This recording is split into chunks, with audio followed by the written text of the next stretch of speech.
Hello students, मैं हूं तुम्हारी वैदी मैम और इस बार मैं लेके आई हूं चैप्टर 13 ऑर्गेनिज्म एंड पॉपुलेशन। तो इसके पढ़ने वाले हैं हम very short answer type question जो है हमारी फ्रीक्वेंटली आस्क्ड सीरीज के। ठीक है, कहाँ पे? इसी चैनल पे जिसका नाम है मैग्नेट ब्रेन्स, जहां आपको कंटेंट मिलता है किंडरगार्टन से लेके ग्रेड 12 तक का पूरा फ्री, इंग्लिश मीडियम और हिंदी मीडियम दोनों में। तो चलिए टाइम वेस्ट नहीं करते हैं, गिन के दिन बचे हैं, बुक्स ओपन करो, कॉपी ओपन करो, पेन उठाओ और मेरे साथ बने रहो। तो आज का फर्स्ट क्वेश्चन हम स्टार्ट करेंगे। सेम पैटर्न, क्या मैम? वही कीवर्ड्स को करना है अंडरलाइन, 5 सेकेंड्स लेने हैं, उससे रिलेटेड जो भी कुछ याद आ रहा है सब बोल देना है और फिर बचा हुआ क्वेश्चन पढ़ना है। क्या पता जो भी तुमने याद किया है, बोला है, वही पूछा हो। देखते हैं। तो पहला क्वेश्चन क्या बोल रहा है? Which are the factors responsible for the wide variety of habitat from within each biome. मतलब हर एक बायोम, बायोम मतलब मैम क्या? याद करो, हमने पढ़ा था स्पीशीज से शुरू होता है, स्पीशीज के बाद ऊपर क्या आता है? पॉपुलेशन, पॉपुलेशन के ऊपर क्या आता है मैम? कम्युनिटी। याद करो, मैं रिवर्स से पढ़ा रही हूँ। तो सबसे नीचे क्या था मैम? स्पीशीज था, उसके ऊपर क्या आता है? पॉपुलेशन। क्योंकि अगर ग्रुप ऑफ स्पीशीज मिल गए एक ही जगह पे तो उसको हम क्या बोलेंगे? नंबर ऑफ इंडिविजुअल्स को क्या बोलेंगे? पॉपुलेशन। तो और जब पॉपुलेशन अलग अलग जगह की पॉपुलेशन आपस में इंटरैक्ट कर रही है तो उसको क्या बोलेंगे हम? कम्युनिटी। याद करो, मैंने एग्जांपल बताया था, जैसे हमारी एक कम्युनिटी है, मैग्नेट ब्रेन्स की एक कम्युनिटी है, तुम्हारी 12 स्कूल में एक कम्युनिटी होगी, घर में फैमिली एक कम्युनिटी है, जहां पे तुम रहते हो वो एक कम्युनिटी है।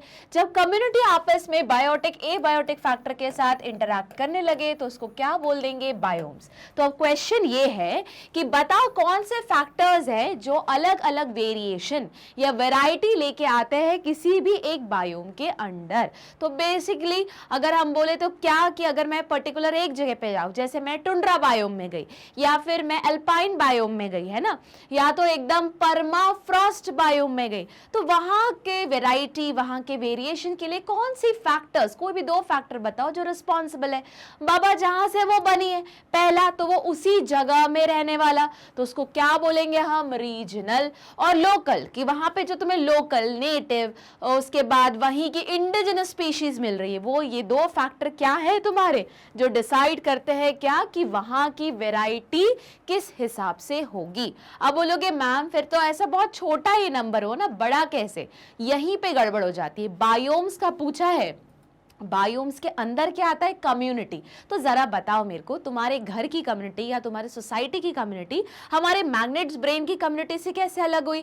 क्योंकि तुम्हारा अलग लोकल या रीजनल वहां का क्या है? तुम्हारा वैरायटी। अब बोलोगे मैम घर में क्या वैरायटी? अरे जैसे तुम्हारी एक पूरे फैमिली ट्री चल रही है, बट वही मैग्नेट ब्रेन्स पे क्या हो रहा है? हमारी एक यूट्यूब वाली कम्युनिटी है कि नहीं? उसके बाद अब मुझसे पढ़ रहे हो, फिर किसी केमिस्ट्री सर से पढ़ रहे हो, फिजिक्स पढ़ रहे हो या मैथ्स पढ़ रहे हो, सोशल पढ़ रहे हो, जो भी है, ठीक है, जितने अलग अलग सब्जेक्ट्स तुम पढ़ रहे हो, तो ये सब क्या हुआ? अब यहाँ का अलग वैरायटी है और तुम्हारे घर की अलग वैरायटी है, तो इसलिए रीजनल एंड लोकल ये 2 फैक्टर है जो रिस्पॉन्सिबल है किसी भी बायोम में मिलने वाली वाइड वैरायटी के। क्योंकि छोटी छोटी चीजें मिलके बन रही है एक बड़ी चीज। ठीक है, जैसे छोटी चीज क्या हुई? स्पीशीज। जैसे तुम क्या हुए? एक स्पीशीज, मैं भी क्या हुई? एक स्पीशीज।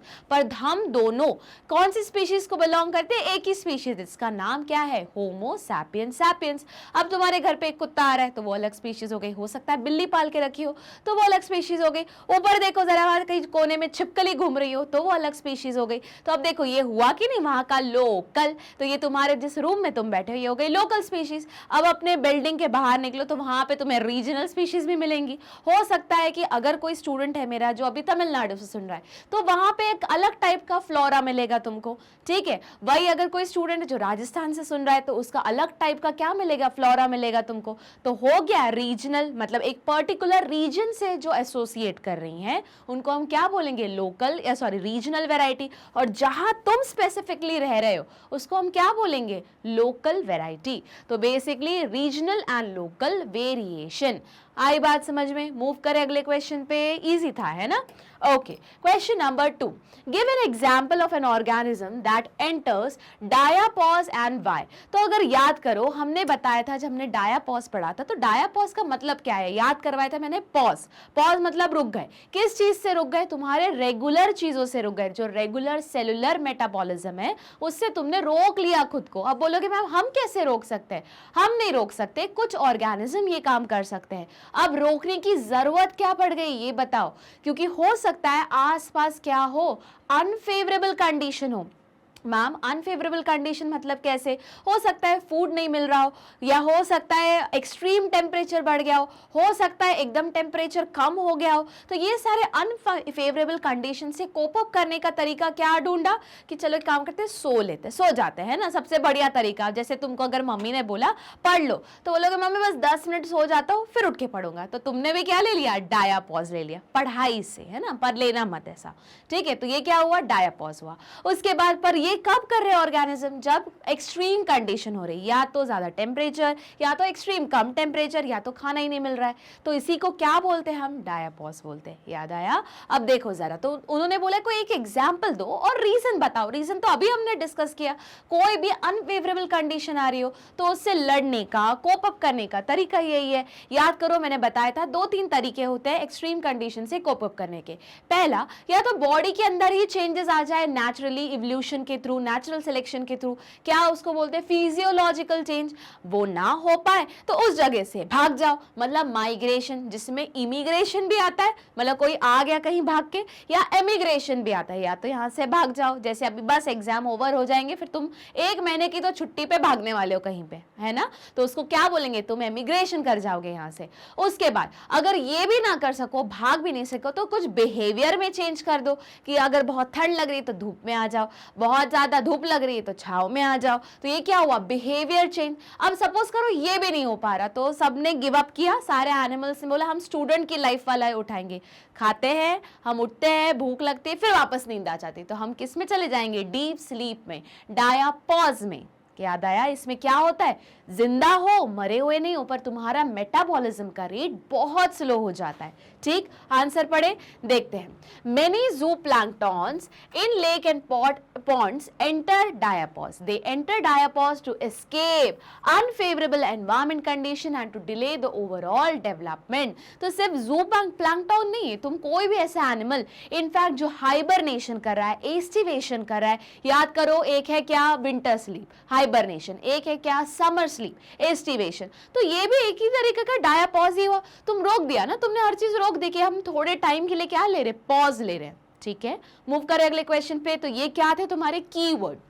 अब तुम चाहो तो एग्जाम्पल ये लिखो या कोई और भी लिख सकते हो, बिल्कुल सही है, बस उसका मीनिंग सही निकलना चाहिए।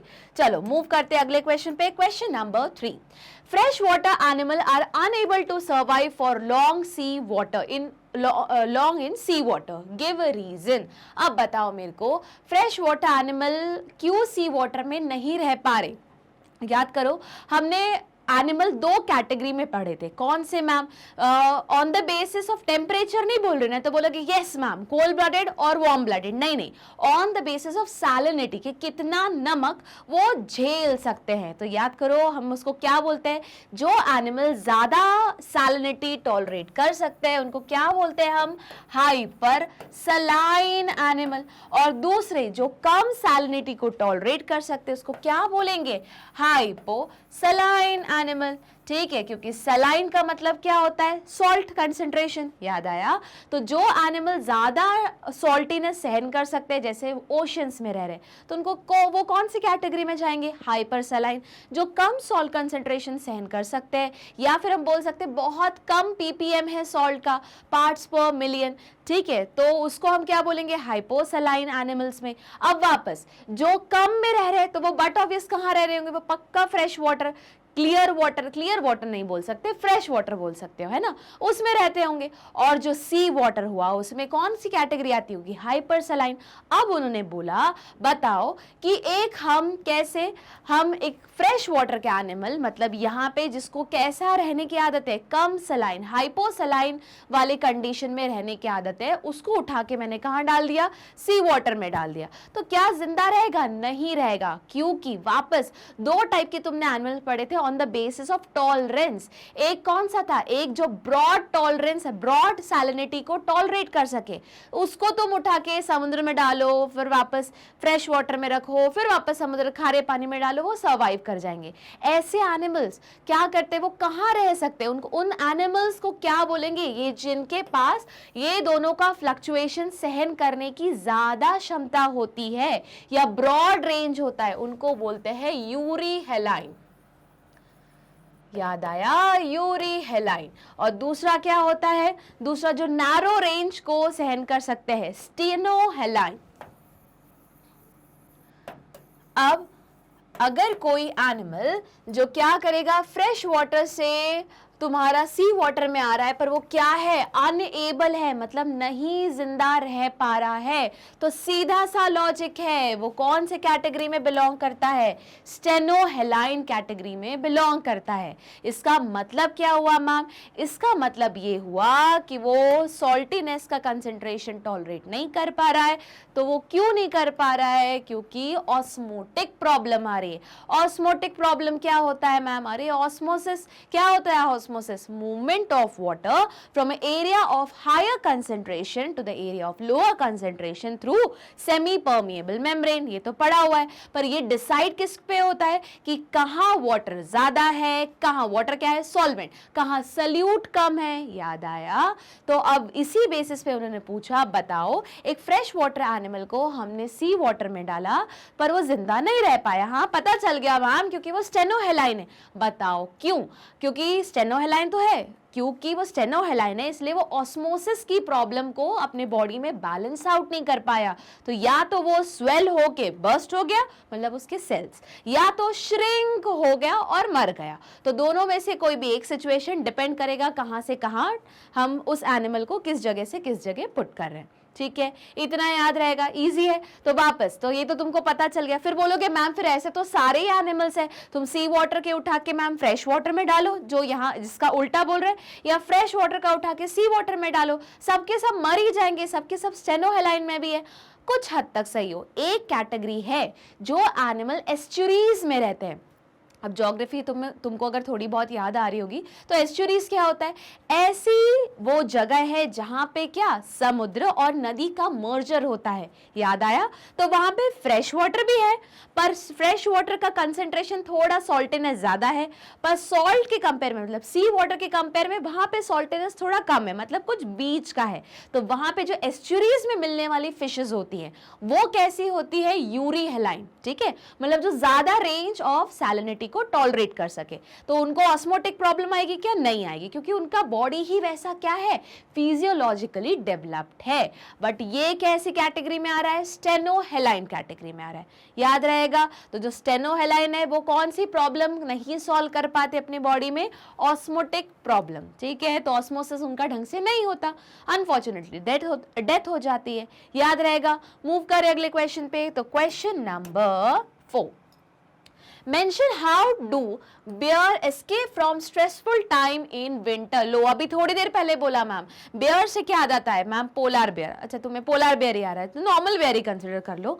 विंटर्स में, अब तुम यहाँ पे कीवर्ड क्या है, विंटर और बियर्स एस्केप। तो इतना सा बेयर मतलब कौन सा ma'am, bear Grylls, man versus wild वाला नहीं बाबा, वो तो हर जगह कूद जाता है ना, वो वाले बेयर ग्रिल्स की बात नहीं कर रहे हम। कौन से बेयर ग्रिल्स की बात कर रहे हैं, नॉट बेयर ग्रिल्स, हम कौन से बेयर की बात कर रहे हैं, इसकी, या पोलर बेयर, किसी भी बड़े मैमल को जो ज्यादा अनफेवरेबल कंडीशन या विंटर, अब यहाँ अनफेवरेबल कंडीशन क्या है, विंटर, जो टॉलरेट नहीं कर पा रहा। तो वापस 2-3 तरीके हैं। पहला तरीका क्या है, फिजियोलॉजिकल चेंज करो, कर लिया पर इफेक्ट नहीं हो रहा, बेयर बोल रहा है अब क्या करें मैम, चलो माइग्रेट ही कर जाओ, जगह से भाग जाओ, पर वो भी नहीं कर सकते। अब तीसरा तरीका क्या है, सो जाओ, तुम्हारा फेवरेट है ना। तो सोने के लिए जब तुम सो रहे हो, अपना मेटाबॉलिज्म स्लो डाउन कर रहे हो या डायापॉज में जा रहे हो, क्यों, अनफेवरेबल कंडीशन को टॉलरेट करने के लिए। तो अगर विंटर में ये कर रहे हो तो विंटर स्लीप को हम क्या बोलते हैं? हाइबरनेशन। जल्दी बताओ, समर स्लीप को क्या बोलते हैं? एस्टिवेशन। तो इसका आंसर क्या है? हाइबरनेशन। देखो जरा, Bear escape from stressful time in winter by going into what? Hibernation। याद रहेगा, इजी है। अच्छा, इसी क्वेश्चन में अगर मैं बेयर की जगह पे डाल दूं कि एम्फीबियंस, ठीक है, या कुछ रेप्टिलियंस डाल दूं और विंटर की जगह समर कर दूं, तो क्या आंसर आएगा? एस्टिवेशन। याद रहेगा, इजी है। मूव करें अगले क्वेश्चन पे, क्वेश्चन नंबर 5। चलो क्वेश्चन नंबर 5 देखते हैं क्या बोल रहा है। विथ विच पॉपुलेशन ग्रोथ, जल्दी बताओ, हमने दो टाइप की पॉपुलेशन ग्रोथ पढ़ी थी, कौन कौन सी मैम? एक था एक्सपोनेंशियल, बस बढ़ते ही जा रहा है, बढ़ते ही जा रहा है। क्यों? खाना पीना रखा हुआ है, रिसोर्सेज रखे हुए हैं, और जो ऑर्गेनिज्म उनको लगा अरे अनलिमिटेड रिसोर्स है, चलो खाते चलो, अपना पॉपुलेशन नंबर बढ़ाते चलो, है ना। दूसरा है जो एक्चुअल में सच में किसी भी स्पीशीज का इसी तरीके से होता है, जिसका नाम क्या है? Logistic curve. और लॉजिस्टिक कर्व का दूसरा नाम एस कर्व मैम, क्योंकि शेप है, या सिग्मोइड कर्व। बिल्कुल सही। तो इसमें क्या होता है मैम? पहले धीरे धीरे बढ़ती है, फिर एकदम ग्रोथ होती है। याद करो, कुछ इसी तरीके से देखो। तो ये जो बी वाला ग्राफ है वो क्या है तुम्हारा? लॉजिस्टिक कर्व या सिग्मोइड शेप कर्व। देखो नीचे पहले क्या आता है? लैग फेज, जहां पे अभी क्या है? रिसोर्सेस अनलिमिटेड है पर पॉपुलेशन बहुत कम है। उसके बाद क्या आया तुम्हारा? लॉग फेज, जहां पे धीरे धीरे एक्सपोनेंशियल ग्रोथ हो रही है। बट एक टाइम आएगा जब लगेगा स्पीशीज को अरे यार खाना तो कम हो रहा है, रिसोर्सेस तो कम हो रहे हैं। जैसे अभी हमारी जो पॉपुलेशन है वो इसी फेज में चल रही है। ह्यूमन पॉपुलेशन अभी हम कुछ इस जगह पे हैं। क्यों? हमने बहुत ज्यादा पॉपुलेशन बढ़ा ली है। अब क्या है? अब रिसोर्सेस कम हो रहे हैं, फॉसिल फ्यूल खत्म हो रहे हैं, खाना खत्म हो रहा है। तो अब क्या बचा? अब हमको लगेगा नहीं, अब क्या करना है? जिंदा रहना है, अपनी स्पीशीज को मेंटेन करना है, तो रिसोर्सेस का कम करना पड़ेगा और पॉपुलेशन को कंट्रोल में रखना पड़ेगा। तो देखो एक धीरे धीरे करके क्या आ रहा है? इक्विलिब्रियम पे आ रहा है। इक्विलिब्रियम मतलब स्टेबल होते जा रहा है। जितना पॉपुलेशन ग्रो हो रहा है बस उतना ही एक नंबर पे ही वो ग्रो होते जा रहा है। अगर यही चीज मैंने बताई थी, अगर यही कंटिन्यू होते रहा तो क्या आ जाएगा? डिक्लाइन। डिक्लाइन में क्या होगा? रिसोर्सेस पूरे खत्म हो गए। अब जब रिसोर्सेस पूरे खत्म हो गए तो स्पीशीज की क्या हो जाएगी? डेथ हो जाएगी। पर मैम यहाँ तो सिर्फ ग्रोथ कर्व लिखा है, आगे तो पढ़ लेते। चलो याद तो आ गया ना, आगे देखते हैं। उसके बाद model is a Verhulst Pearl equation associated. तो उन्होंने पूछा है बताओ इन दोनों में से, मतलब जो पॉपुलेशन ग्रोथ इस पिक्चर में दिखाई है वो कौन से पर्ल, जो तुम्हारा पर्ल ग्राफ है उससे एसोसिएट कर रहा है। बोलोगे मैम इस टाइप का क्वेश्चन तो बुक में नहीं है। बुक में नहीं है पर ग्राफ का नाम तो लिखा है कि कौन से साइंटिस्ट ने ये ग्राफ्स दिए थे। तो देखो अगर सपोज करो तुम्हें कुछ भी नहीं याद आ रहा है कि मैम बिल्कुल क्लू ही नहीं है कि एक्सपोनेंशियल लिखे कि लॉजिस्टिक लिखे, तो मैं एक क्लू बताती हूँ कि एक्सपोनेंशियल जनरली एक ही नाम से चलता है जिसका नाम एक्सपोनेंशियल है, या आउट कंट्रोल ग्रोथ है, या एकदम रैंडम, या एकदम in rapid increase of the population है। अगर तुमको चांस लेना है, देखो ये तो पहली बात है कि अपन को याद करना पड़ेगा, पर फिर भी मैम नहीं याद हुआ, स्लिप हो गया दिमाग से, तो अगर चांस लेने की बात है कि अब मैम किस पे माने, तुक्का मारे किस पे, या टिक किस पे करें, या आंसर वन वर्ड या वन लाइन का क्या लिख के आए, तो उस केस में क्या लिख के आओगे तुम? Logistic growth. ठीक है, क्योंकि देखो ये ऐसा एज्यूम करते थे, याद करो मैंने बताया था, ऐसे एज्यूम करते थे कि बस एक बार रिसोर्सेज मिल जाए, फिर किसी भी स्पीशीज की ऑर्गेनिज्म की जो पॉपुलेशन है वो अनलिमिटेड ग्रो होती जाती है। पर जब कुछ टाइम बाद कुछ साइंटिस्ट ने क्या किया, थोड़ा डिस्कवरी की, तब उनको पता चला बॉस ऐसे नहीं बढ़ती, हमेशा एक पर्टिकुलर पैटर्न में ग्रो होता है। इनफैक्ट कोरोना वायरस का इन्फेक्शन भी कैसा हो रहा है? एक पर्टिकुलर पैटर्न में हो रहा है कि अगर जो ये अभी वेरिएंट आया है वो पहले किस में था? लैग में था, फिर लॉग में गया जहां बहुत इन्फेक्शन बढ़ रहा था, फिर क्या हुआ? फिर डिक्लाइन आने लगा। तुम खुद देख रहे हो इन्फेक्शन के रेट कम है। याद आया? देख रहे हो, रिलेट कर सकते हो कोई भी चीज को, अभी जो हो रहा है ना करंट में, उससे रिलेट करो। ठीक है, तो अगर आप बोलोगे तो मैंने क्या बोला कि बाद में याद करो, बहुत सारे साइंटिस्ट ने डिस्कवरी की, कैलकुलेशंस करे, तो बेसिकली ये जो पर्ल लिखा है वो क्या है? वो साइंटिस्ट का नाम है। तो अगर तुम्हें चांस लेना भी है तो किस पे जाओगे? आंसर लॉजिस्टिक ग्रोथ पे। याद रहेगा, इजी है। मूव करें अगले क्वेश्चन पे, question number 6। Right the basis okay on which an organism occupies a space in its community natural surrounding. मतलब वो पूछ रहे बताओ कौन से बेसिस पे वो ऑर्गेनिज्म अपनी कम्युनिटी में जगह बनाता है। मतलब बेसिकली वो पूरा हम जो एकदम स्पीशीज, फिर पॉपुलेशन, फिर कम्युनिटी, बायोस्फीयर, ये जो नहीं बोल रहे वही का वही पूरा आंसर है कि कौन से लेवल से वो पास होता है। तो देखो answer, an organism occupy individual और species level in its community. वो पूछ रहे बताओ एक ऑर्गेनिज्म कौन से लेवल पे रहता है। तो ऑर्गेनिज्म में बोल रहे जैसे मैं या तुम, हम क्या है मैम, स्पीशीज है। तो एट द एंड हमारा जो जहां से हम शुरू करते हैं, तुमने 11th में भी पढ़ा होगा, सबसे पहला टैक्सा कौन सा है मैम, स्पीशीज। हाँ तुम्हारी बुक में स्पीशीज ही लिखा है, पर एक और होता है सब स्पीशीज। जैसे हम नहीं बोलते होमो सैपियंस सैपियंस, तो जो आखिरी वाला सैपियन है वो सब स्पीशीज है। ठीक है, तो चलो स्टार्ट करते हैं। अगर बुक के ऊपर फोकस करें तो 11th में तुमने पढ़ा होगा कहां से शुरू होता है मैम, स्पीशीज से। उसके बाद क्या आता है मैम, जीनस आता है। उसके बाद मैम क्या आता है, फैमिली आता है। याद आया? तो ये तो क्या हायरार्की है, याद आया, पूरा ऊपर किंगडम तक पहुंचने का। पर यहाँ क्या पूछ रहे, वो किंगडम तक नहीं पूछ रहे, वो बोल रहे सराउंडिंग में, मतलब बायोस्फीयर में या एनवायरमेंट में या एटमॉस्फेयर में। बताओ अपना जो हायरार्की बताओ कि ऑर्गेनिज्म कहाँ है। ऑर्गेनिज्म कहाँ, वही है जहां नॉर्मल हायरार्की में भी था, स्पीशीज लेवल पे।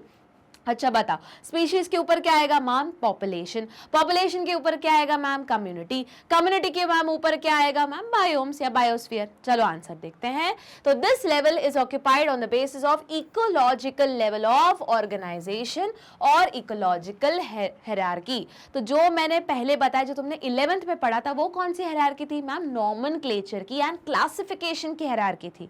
याद आया? जहां पे हम नेम देते थे तो हम सबसे पहले स्पीशीज बाद में लिखते थे, पहले क्या लिखते थे, उसका जीनस लिखते थे। जी का जो भी जीनस का जो भी नाम का फर्स्ट वर्ड है वो कैपिटल, स्पीशीज का दूसरा स्मॉल। ठीक है, वहां हमने क्या पढ़ा था, हमने नॉमेनक्लेचर और क्लासिफिकेशन पढ़ा था। और यहां हम क्या पढ़ रहे हैं, इकोलॉजिकल हायरार्की। ठीक है, कि तुम्हारी पोजीशन कहां पे है। तो सबसे पहले क्या आया, इंडिविजुअल, जो मैं हूं, एक स्पीशीज है। अब वही इंडिविजुअल इकट्ठा हो गए पर्टिकुलर स्पीशीज के, तो क्या बोलने लगे, पॉपुलेशन। वही पॉपुलेशन एक पर्टिकुलर जगह की है, तो उसको क्या बोलने लगे, कम्युनिटी। वही कम्युनिटी आपस में इंटरैक्ट करने लगी, तो क्या बोलोगे, बायोम। मूव करें अगले क्वेश्चन पे, क्वेश्चन नंबर 7। डिफाइन डायापॉज। वापस आ गया भाई क्वेश्चन। अरे डायापॉज याद करवाया था, पॉज मतलब रुक गए, किससे, मेटाबॉलिक एक्टिविटी से। क्यों रुक गए, अनफेवरेबल कंडीशन से लड़ने का तरीका, सो जाओ, है ना। अब तुम मत करना, ये तुम्हारा ऑप्शन है। अनफेवरेबल कंडीशन मतलब एग्जाम। अच्छी कौन सी लगती है, बिल्कुल नहीं अच्छी लगती है एग्जाम।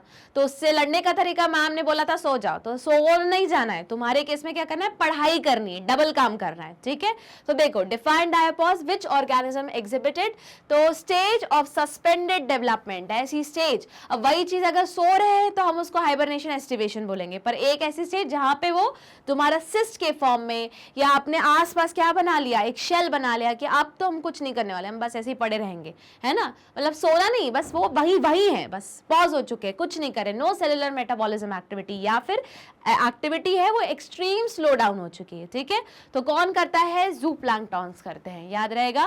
तो ऐसी स्टेज जहां पे क्या सस्पेंड हो चुका है, डेवलपमेंट, मेटाबॉलिक एक्टिविटी का रेट बहुत कम हो चुका है। ठीक है, तो उसको क्या बोलोगे तुम, डायापॉज। मूव करें अगले क्वेश्चन पे, question number 8। Why are some organisms called eurythermal and some are called stenohaline? Okay, तो अलग अलग क्वेश्चन है, अब कंफ्यूज मत होना। देखो, दो अलग टॉपिक का एक ही क्वेश्चन में डाल के क्वेश्चन पूछा है ना, तो यहाँ पे तुम गड़बड़ कर लोगे। एक पूछा है यूरीथर्मल, यूरी मतलब ट्रू, थर्मल मतलब टेम्परेचर। जल्दी बताओ इसी को क्या बोलते हैं मैम, वार्म ब्लडेड ऑर्गेनिज्म। बहुत सही। एक और बताओ मैम, होम्योथर्मिक। ठीक है, एक और बताओ इसी का नाम मैम, रेगुलेटर। क्यों है ये तीनों नाम, ये चारों नाम मैम, क्योंकि वो अपना बॉडी का टेम्परेचर कंट्रोल कर सकते हैं। ठीक है, जिनमें कौन आता है मैम, सिर्फ दो लोग नहीं, दो बड़ी बड़ी कैटेगरीज आती है। कौन सी, जल्दी बताओ। एक एव्स मतलब चिड़िया, और दूसरे मैमल्स। ठीक है, बाकी सबके सब कौन बन गए मैम, स्टेनोथर्मल, है ना, जिसमें इनको क्या बोलते हैं मैम, कोल्ड ब्लडेड ऑर्गेनिज्म। एक और नाम पोइक्लोथर्मिक, एक और नाम मैम, कन्फॉर्मर्स। ठीक है, अब बताओ ये कैसे डिफरेंट है किससे, स्टेनोहेलाइन से। अभी थोड़ी देर पढ़ा, हेलाइन मतलब क्या, सैलिनिटी, और स्टेनो मतलब क्या, बहुत नैरो रेंज। ऐसे एनिमल जो बहुत नैरो रेंज ऑफ सॉल्टीनेस को क्या कर सके, टॉलरेट कर सके। क्यों, क्योंकि उसी के अकॉर्डिंग उनकी ऑस्मोसिस मूवमेंट या ऑस्मोसिस प्रोसेस कंट्रोल रहती है। तो जल्दी बताओ स्टेनोहेलाइन में कौन आएगा मैम, मेजॉरिटी फिशेस आती है उसमें। बिल्कुल सही, वापस एक्सेप्शन हर जगह होते हैं। तो जो फिशेस किस में रहती है, एस्चुरीज में रहती है, वो कौन सी कैटेगरी में जाएगी, जाएंगी तुम्हारी, बड़े एरिया में रहने वाली है ना, या फिर बड़ा टॉलरेंस लेवल है जिनमें, तो उनको क्या बोलेंगे हम, जल्दी बताओ। अगर स्टेनो हेलाइन है तो उसका उल्टा क्या हुआ, यूरी हेलाइन। बस वही आंसर है। देखते हैं, organism which can tolerate and thrive in wide range of temperature are called what, eurythermal. अब स्टेनो मतलब नैरो, हेलाइन मतलब salinity। अब देखो, while organism which can tolerate and thrive in narrow range of saltiness या salininess are called what, stenohaline। Easy है, देख लिया तुमने पिक्चर। तो इसमें अब ये बोलोगे क्या है मैम, ये सील है, तो क्या है, ये एक मैमल है। मैमल है तो क्या हुई, ऑटोमेटिक कौन से कैटेगरी में जाएगी, यूरीथर्मल। और मैंने बोला था फिशेस किस में जाती है, बहुत कम रेंज ऑफ सैलिनिटी को टॉलरेट कर सकती है, तो वो आई तुम्हारी स्टेनोहेलाइन कैटेगरी में। मूव करें अगले क्वेश्चन पे। तो ये जितना भी अंडरलाइन किया है ये क्या है, तुम्हारे कीवर्ड्स। आगे मूव करते हैं, क्वेश्चन नंबर इफ 8 इंडिविजुअल, ठीक है, अब क्वेश्चन में क्या बोल रहे हैं, वापस कीवर्ड्स को अंडरलाइन करेंगे और पता करेंगे। If 8 individuals in a laboratory population of 80 fruit fly died in a week. अब देखो ये लैंग्वेज समझो, ठीक है, अजीब सा साउंड कर रहा है पर तोड़ तोड़ के पढ़ेंगे। वो बोल रहे हैं कि टोटल पॉपुलेशन कितनी है, 80, ठीक है, 80 फ्रूट फ्लाई की पॉपुलेशन है। इन इफ 8 इंडिविजुअल मतलब 80 में से 8 जो इंडिविजुअल है उनका क्या हो गया, उनकी डेथ हो गई। If 8 individual in laboratory population of 80 मतलब लेबोरेटरी पॉपुलेशन कितनी है, 80, उसमें से 8 क्या हुआ, मर गए, कितने, एक वीक के अंदर।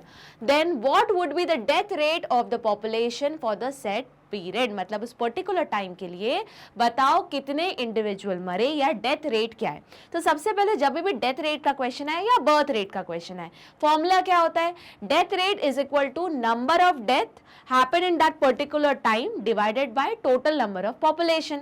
अब देखो, तो हमने लिख दिया डेथ रेट क्या है, नंबर ऑफ इंडिविजुअल डाइड। अगर यही चीज बर्थ रेट पे होती तो क्या बोलते हैं, नंबर ऑफ इंडिविजुअल बर्थ या फिर उस time born in that particular duration divided by total number of individual. तो यहाँ पे टोटल नंबर ऑफ इंडिविजुअल कितना दिया है, 80 मैम। और कितने फ्लाइज मरी, 8 मैम। बस क्या करोगे, 8/80 इज इक्वल टू 0.1। तो ये क्या है, तुम्हारी डेथ रेट है, ठीक है।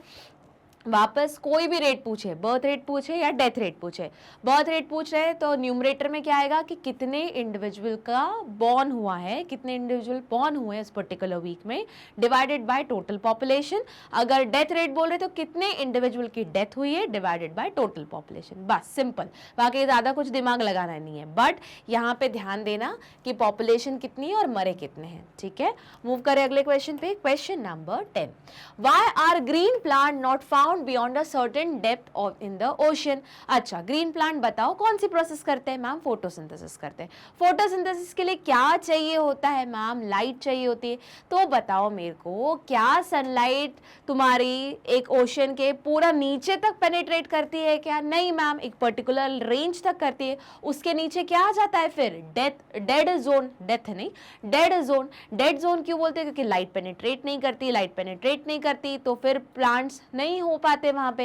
यही तो क्वेश्चन पूछ रहे हैं। तो देखो जरा answer, beyond a certain depth green plants are not found because light is unavailable in that zone. जब लाइट ही नहीं रहेगी तो क्लोरोफिल क्या कर लेगा, जब क्लोरोफिल ही नहीं रहेगा तो प्लांट क्या करेगा, कैसा प्लांट, ग्रीन प्लांट क्या कर लेगा। आई बात समझ में।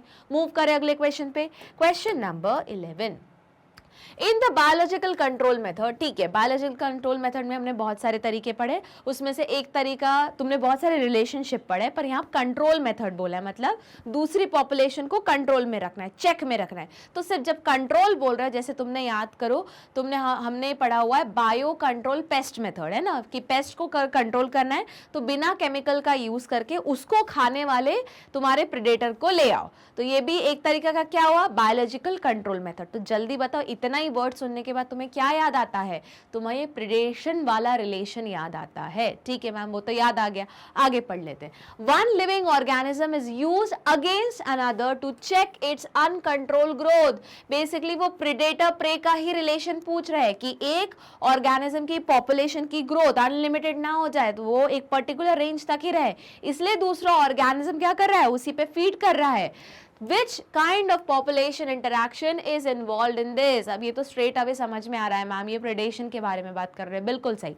अच्छा ये बताओ, ये तो सही है, ये समझ में आ गया। तुमने कितने रिलेशनशिप पढ़े ma'am? 6।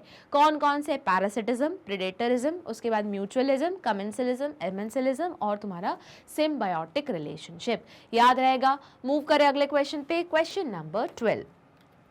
An organism has to overcome stressful condition। एक ऑर्गेनिज्म है, उसको ओवरकम करना है स्ट्रेसफुल कंडीशन। स्ट्रेसफुल कंडीशन मतलब मैम क्या? Unfavourable condition. वापस खाना नहीं है, बहुत ज़्यादा टेम्परेचर हो रहा है, या बहुत ड्रॉप डाउन हो रहा है टेम्परेचर, या तो बहुत ज़्यादा पानी हो रहा है, या बिल्कुल भी पानी नहीं है। ठीक है, for a limited period of time. हाँ ठीक है, उस लिमिटेड पीरियड ऑफ टाइम में वो सब कुछ झेलना है। तो वापस झेलने के 2-3 तरीके हमने पढ़े थे। पहला, फिजियोलॉजिकली बॉडी में चेंजेस आ जाए, पर एक रात में तो आएंगे नहीं, वो इवोल्यूशन से टाइम टू टाइम पीरियड से आएंगे। ठीक है, याद आया। दूसरा, या तो भाग जाओ उस जगह से, माइग्रेशन, और दूसरी जगह चले जाओ। तो एक हुआ एमिग्रेशन, एक हुआ इमिग्रेशन। तीसरा क्या है? नहीं हो रहा, सो जाओ, एस्टिवेशन, हाइबरनेशन। याद आया। और या फिर बिहेवियर चेंज लेके आओ। Okay, which strategy can it adopt to do so? देखो जरा, तो माइग्रेशन, बस क्या करो, भाग जाओ वहां से। दूसरा, suspension of active life by hibernating, aestivating, spore formation, या फिर अगर यही चीज मैंने जू प्लैंकटन में बोली तो क्या बोलूंगी मैं उसको? डायापॉज। याद रहेगा। तो जू प्लैंकटन के लिए स्पेसिफिक हम डायापॉज बोलते हैं। बाकी ऑर्गेनिज्म के लिए अगर ठंड में कर रहे हैं तो हाइबरनेशन, जैसे पिक्चर में दिख रहा है क्यूट सा भालू सो रहा है ना, तो वो सो रहा है, मतलब अब सोते ही रहेगा, पूरा विंटर निकल जाएगा, सो रहा है। उसके बाद अगर यही चीज गर्मी में हो रही तो क्या बोलेंगे? एस्टिवेशन। और अगर कोई माइक्रोब्स अपने आसपास एक सिस्ट बना रहे, सिस्ट के अंदर रह रहे हैं, क्योंकि वो स्पोर फॉर्मेशन करके अनफेवरेबल मीन को क्या कर रहे हैं? टॉलरेट कर रहे हैं। अनफेवरेबल कंडीशन को टॉलरेट करने का तरीका है। मूव करें अगले क्वेश्चन पे, question number 13। How do an animal like fishes and snail avoid summer related unfavorable condition? थोड़ी देर पहले हमने क्वेश्चन पढ़ा था कि अगर अनफेवरेबल कंडीशन लिखा हो और विंटर लिखा हो तो हम क्या बोलेंगे? हाइबरनेशन। अनफेवरेबल कंडीशन लिखा हो और समर लिखा हो तो क्या बोलेंगे हम? एस्टिवेशन। देखो, fishes migrate and snail go to aestivation और summer sleep to avoid summer related problem. अब याद करो, या तो था उस जगह से भाग जाओ, तो फिशेज तो स्विम करके जा सकती है दूसरी जगह जहाँ थोड़ा टेम्परेचर कम है। ठीक है मैम। और दूसरा तरीका क्या रहा? जो लोग भाग नहीं सकते वो क्या करेंगे? सो जाएंगे, सिस्ट फॉर्म कर लेंगे, बहुत सारे तरीके। ठीक है, मूव करें अगले क्वेश्चन पे, question number 14। How do prickle? Prickle मतलब क्या? कांटे, थॉर्न्स, है ना, तो उसको क्या बोलते हैं? प्रिकल। ठीक है, अब बिना पढ़े ये बताओ प्रिकल क्या है? मैम एक टाइप का मॉडिफिकेशन है, एडाप्टेशन है। बहुत बढ़िया। किस चीज का? पहले देखो, बताओ तुमको प्रिकल मिलेगा। मैम कैक्टस पे मिलते हैं। ठीक है, तो या थॉर्न्स जिनको हम बोलते हैं। ठीक है, तो क्या पर्पस क्या रहता है उसका? मैम पहले तो लीफ होती नहीं, उसकी जगह पे वो होते हैं, तो जो सरफेस एरिया है उसको कम करने का काम करते हैं। ठीक है, दूसरा, मैम इतनी मेहनत से खुद को बचाया है, तो ऐसे भी थोड़ी ना कि कोई भी आके उस पेड़ पत्ती को खा जाए, है ना, तो उसके लिए भी एक टाइप का क्या है? डिफेंस मैकेनिज्म, मतलब एक टाइप का एडाप्टेशन है। ठीक है, आगे पढ़ते हैं। How do prickle help cactus survive in desert? Write 2 methods. लो अभी तो पढ़ लिया। The 2 method by which prickle help cactus survive in desert are by reducing and altering outer surface to reduce evaporation of water. याद करो, तुमने पढ़ा था जब मैं वन शॉट पढ़ा रही थी और जब पूरा चैप्टर का एक्सप्लेनेशन चल रहा था, कैक्टस ने बोला अगर मैंने पत्ती रख दी तो क्या हो जाएगा? सरफेस एरिया बढ़ जाएगा। सरफेस एरिया बढ़ गया तो क्या हो जाएगा? ट्रांसपिरेशन ज्यादा हो जाएगा। तो ट्रांसपिरेशन का मेन कॉज क्या है? ये पत्ती। चलो पत्ती को हटा देते, क्या लेके आ जाते हैं? थॉर्न। तो यहाँ पे वो चीज प्रिकल के नाम से लिखी है, तो कंफ्यूज मत होना, एक ही चीज को वो पॉइंट आउट कर रहे हैं। दूसरा, अब थॉर्न का एक काम तो है कि सरफेस एरिया कम हो गया। अब बोलोगे मैम जब पत्ती नहीं है तो फोटोसिंथेसिस कौन करेगा? अरे उसने पूरा का पूरा स्टेम ही ग्रीन कलर का करके रखा है, जूसी फ्लैशी स्टेम है जो खुद क्या करेगा? फोटोसिंथेसिस। इसीलिए उसके स्टोमेटा भी मॉडिफाइड है, किस फॉर्म में? संकिन स्टोमेटा में। याद आया? चलो आगे पढ़ते हैं। अब उन्होंने पूछा है कि बताओ दूसरा तरीका क्या है? इतनी मेहनत से, एक तो पानी नहीं है, एक तो इतनी गर्मी, जैसे तैसे उस प्लांट ने खुद की ग्रोथ करवा रहा है, बचा रहा है। भाई ऐसा थोड़ी ना कि कोई भी आके खा के चला जाए, इसलिए क्या किया है? डिफेंस मैकेनिज्म, जिसको क्या बोला उन्होंने? प्रिकल। देखो जरा, by providing defence against grazing animal. समझ में आई बात? मूव करें अगले क्वेश्चन पे। Okay, question number 15।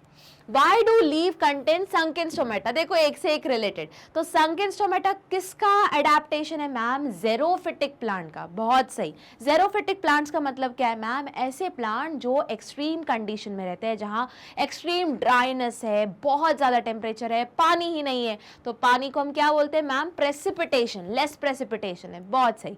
अब बताओ संकन का मतलब क्या होता है मैम? अंदर घुसा हुआ, कुछ इस तरीके से। ये अगर तुम्हारे लीफ का नीचे का एंडोडर्मिस है, याद करो एपिडर्मिस पे तो स्टोमेटा होता नहीं, क्यूटिकल की थिक लेयर होती है, वैक्सी कोटिंग, और नीचे होता है तुम्हारा स्टोमेटा। तो स्टोमेटा अगर अंदर घुसा हुआ है, धसा हुआ है, संक किया हुआ है, तो उसको क्या बोलते हैं हम? Sunken stomata. अब मैम पर्पस क्या है? जितना थोड़ा बहुत भी अगर पानी उड़ के जा रहा है तो वो क्या रहेंगे? यहाँ पे छोटे छोटे ऐसे हेयर्स लाइक स्ट्रक्चर रहेंगे, तो यहीं पे ट्रैप होके वापस अंदर आ जाएगा। देखो जरा यहाँ पे, अब ये डायग्राम मैं किस हिसाब से बनाया कि ये पत्ती है तुम्हारी और नीचे से तुम देख रहे हो, ये ऐसा डायग्राम बना है। ये वाला डायग्राम कैसा है? इसी पत्ती को ऐसे रख के दिखा रहे। तो देखो ये संकन स्टोमेटा अंदर घुसा हुआ है, ऐसे स्टोमेटा जो क्या है? अंदर एम्बेडेड है, ठीक है, तो उसको क्या बोलते हैं हम? Sunken stomata. ठीक है, तो अब देखो leave contain sunken stomata, stomata are arrange in deep pits, बोला ना घुसे हुए, धसे हुए, तो ऐसे पिट्स के अंदर क्या बैठे हुए हैं? तुम्हारा स्टोमेटा बैठा हुआ है, ताकि क्या कम कर सके? ट्रांसपिरेशन का जो वो है उसको क्या कर सके? मिनिमाइज कर सके, ताकि पानी का लॉस भी क्या हो? सबसे कम हो। ठीक है, तो ये भी कहाँ मिलेंगे? जहां पे जेरोफिटिक प्लांट है, तो वहां पे तुमको प्रिकल्स मिलेगा, दूसरा तुमको फ्लैशी स्टेम मिलेगा, तीसरा तुमको पत्तियां ही नहीं मिलेंगी, चौथा तुमको पत्तियां मॉडिफाई हो चुकी है किसमें? थॉर्न्स या प्रिकल्स में, पांचवा संकन स्टोमेटा मिलेगा, और एक और फोटोसिंथेसिस तुमने पढ़ा था, मैंने पढ़ाया था, कैंप फोटोसिंथेसिस रहेगा। मूव करें अगले क्वेश्चन पे, question number 16। Why is polar region not suitable habitat for tiny hummingbirds? तो एक वो पूछ रहे, बताओ पोलर रीजन, पोलर रीजन मतलब मैम कैसे है? परमाफ्रॉस्ट रीजन, ऐसा रीजन जहां पे टेम्परेचर कितने डिग्री के नीचे है? 0 डिग्री के नीचे, तो उसको क्या बोलेंगे हम? Permafrost region. ठीक है मैम, वो समझ में आ गया। अब क्वेश्चन ये पूछ रहे, बताओ पोलर रीजन में तुमको हमिंग बर्ड क्यों नहीं मिलती? तो बता, याद करो एक एलन रूल, एलन साइंटिस्ट थे, उनके आने के पहले उन्होंने बोला था कि जनरली ऐसे एनिमल जो छोटे एनिमल है वो तो तुमको पोलर रीजन पे मिलेंगे ही नहीं, पोलर नहीं, वो ठंडे एरिया में मिलेंगे ही नहीं। क्यों? ठंडे एरिया में क्या करना है? अपनी बॉडी हीट को बचा के रखना है। सिंस हमिंग बर्ड, बर्ड मतलब एव्स, तो कौन से में आता है? वार्म ब्लडेड ऑर्गेनिज्म, तो उसको अपना क्या करना है? रेगुलेटर्स है वो। हाँ मैम याद आ गया, तो रेगुलेटर्स करना है। तो रेगुलेट कैसा होता है? हीट को बचाएंगे कैसे मैम? सरफेस एरिया से। जितना कम सरफेस एरिया रहेगा उतना ज्यादा हीट का लॉस कम, उतना मतलब हीट का लॉस कम होगा। ठीक है, बट एक बात बताओ, सिर्फ सरफेस एरिया मैटर है क्या? नहीं ma'am, surface area is to volume का रेशियो इंपॉर्टेंट है। अब इनमें ये रेशियो क्या रहता है? बहुत ज्यादा रहता है, तो हीट लॉस भी क्या हो जाएगी? बहुत ज्यादा हो जाएगी। तो देखो जरा आंसर, ठीक है, humming bird have large surface area compare to body volume, वही मैं बोल रही हूँ, बहुत ज्यादा होता है हमेशा। याद करो मैंने बताया था जो रेशियो है तुम्हारा सरफेस एरिया वाला, surface area is to volume, ये रेशो हमेशा क्या होना चाहिए? ये रेशो हमेशा कम होना चाहिए। जितना कम रेशो रहेगा वो एनिमल उतना इजीली सर्वाइव कर पाएगा। क्यों? क्योंकि उतना कम हीट लॉस होगा। क्योंकि जितना सरफेस एरिया है, अगर वॉल्यूम मतलब अंदर का जो हमारा 3 डायमेंशनल में हमारे पूरे मॉलिक्यूल्स रखे हुए हैं, सेल्स हैं, तो अगर वो भी ज़्यादा रहेगा तो उतना ही ज़्यादा हीट प्रोड्यूस होगा। तो याद करो मैंने बताया था कि अगर तुम्हारा डिनोमिनेटर में ज़्यादा बड़ा नंबर है और न्यूमरेटर में कम नंबर है, तो इन टोटल जो तुम्हारा नंबर आएगा, सिंस डिनोमिनेटर में बड़ा नंबर है, तो जो फाइनल रिजल्ट होगा वो छोटा नंबर होता है। तो हमेशा ये जो रेशो है surface area to volume ratio हमेशा कैसा होना चाहिए? कम होना चाहिए। किसको? अगर किसी भी ऑर्गेनिज्म को ज्यादा एक्सट्रीम ठंडे वाले एनवायरमेंट में सर्वाइव करना है। बट हमिंग बर्ड का क्या होता है? सरफेस एरिया ज्यादा होता है। अब खुद देख लो, अब बोलोगे मैम वो इतनी सी तो रहती है, इतनी सी जरूर रहती है, पर उसके ऊपर का सरफेस एरिया ज्यादा, अंदर का जो वॉल्यूम है वो कम है।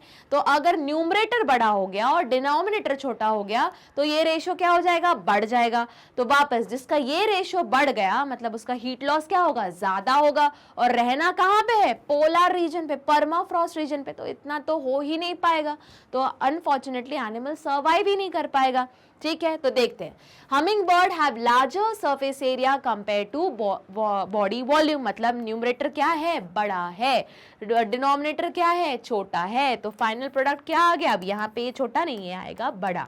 ठीक है, तो they tend to lose body heat very fast. तो तुम इसमें से बोलोगे मैम याद क्या रखना है, याद ये रखना है कि सबसे पहले जिन लोगों का सरफेस एरिया ज्यादा होता है, मतलब surface area is to volume का रेशो जिनका है हाई, अब हाई कब आएगा, जब तुम्हारा न्यूमरेटर की वैल्यू ज्यादा रहेगी और डिनोमिनेटर की वैल्यू कम रहेगी। तो अगर ये हाई आया इसका मतलब उनका बॉडी हीट का लॉस भी क्या होगा, ज्यादा होगा।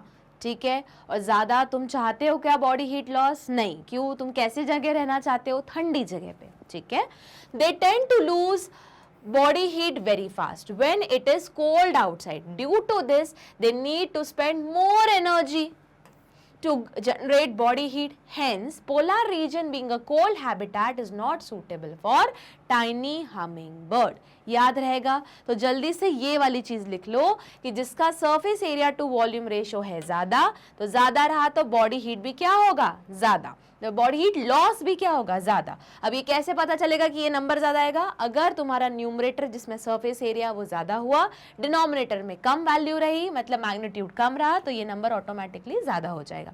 यही चीज मैमल्स में, पोलार बियर में क्या रहता है, सरफेस, अब बोलोगे मैम बियर तो इतना बड़ा होता है, हाँ होता है, पर उसका सरफेस एरिया टू वॉल्यूम का रेशो होता है कम, मतलब वॉल्यूम अंदर की तरफ ज्यादा है और सरफेस एरिया अगर कैलकुलेट किया इन टोटल तो कम निकलता है, तो ये दोनों क्या हो जाता है, हीट जो है वो कंपनसेट हो जाती है। मूव करें अगले क्वेश्चन पे, स्क्रीनशॉट ले लिया, ओके। अब मूव करें क्वेश्चन नंबर 17 पर। डिफाइन होम्योस्टैसिस, जल्दी बताओ होम्योस्टैसिस से क्या याद आया मैम, होम्योथर्मल एनिमल, ओके। इसी को और क्या बोलते हैं मैम, रेगुलेटर्स बोलते हैं। और एक और नाम बताओ मैम वार्म ब्लडेड ऑर्गेनिज्म। क्यों बोलते हैं मैम, क्योंकि वो अपनी बॉडी का टेम्परेचर क्या कर सकते हैं, रेगुलेट कर सकते हैं। मतलब अगर बाहर 10 डिग्री है पर अंदर 36 डिग्री ही चलेगा, अगर बाहर 60 डिग्री है पर अंदर फिर भी 36 डिग्री ही चलेगा। ठीक है, तो इसी प्रोसेस को जो कर रहे हैं उनको क्या बोलते हैं, इस प्रोसेस को होम्योस्टैसिस, और जो कर रहा है उसको क्या बोलेंगे हम, होम्योथर्मिक एनिमल। देखो, homeostasis refer to the maintenance of steady internal environment by organism. तो कौन कौन करता है, जिनको हम क्या बोलते हैं, वार्म ब्लडेड ऑर्गेनिज्म, फिर या फिर रेगुलेटर, या फिर होम्योथर्मिक, या फिर एक और नाम यूरीथर्मल। तो एक ही चीज के 4 नाम हैं, तो चारों नाम याद रखने हैं। मूव करें अगले क्वेश्चन पे, क्वेश्चन नंबर 18। तो अगला क्वेश्चन क्या बोल रहा है, वापस कीवर्ड्स को करना है अंडरलाइन, फिर क्या करोगे, 5 सेकेंड्स के लिए सब कुछ याद करोगे और फिर बाकी का क्वेश्चन पढ़ेंगे। देखो, लिस्ट एनी 2, ठीक है भैया 2 बोल रहे, क्या फिजियोलॉजिकल, तो जल्दी बताओ तुमने 2 फिजियोलॉजिकल रिस्पॉन्स, मतलब मैम क्या बॉडी के अंदर कुछ चेंज आए हैं। अब वो एक रात में आते हैं क्या, नहीं मैम, इवोल्यूशन से आते हैं, ईयर्स लग जाते हैं और नेचुरल सिलेक्शन के थ्रू जो बेस्ट फिजियोलॉजिकल चेंजेस रहते हैं वो रह जाते हैं एनवायरमेंट में और जो वीक रहते हैं वो हट जाते हैं। याद आया, जैसे तुमने पढ़ा था कैंगरू रैट में क्या रहता है, लूप ऑफ हेनले, क्या रहेगी, लंबी रहेगी, क्यों, क्योंकि वाटर का क्या करना है, रीएब्जॉर्प्शन, तो ज़ेरोफिटिक क्या हुआ, वो एडेप्टेशन। दूसरा बताओ, अगर प्लांट्स में मैं बोलूं तो संकन स्टोमेटा या क्यूटिकल ज्यादा है या फिर कैंप फोटोसिंथेसिस। याद आया, तो ये सब क्या है, अंदर चेंजेस हो रहे हैं। चलो आगे पढ़ते हैं। List any 2 physiological response that help you to gradually get acclimatized to high altitude when you go from plain. तो अभी जो हमने जितने भी फिजियोलॉजिकल चेंजेस बोले वो तो ज़ेरोफिटिक कंडीशन के थे, एक्सट्रीम ड्राई एरिड कंडीशन में, जहां प्रेसिपिटेशन क्या था, बहुत कम।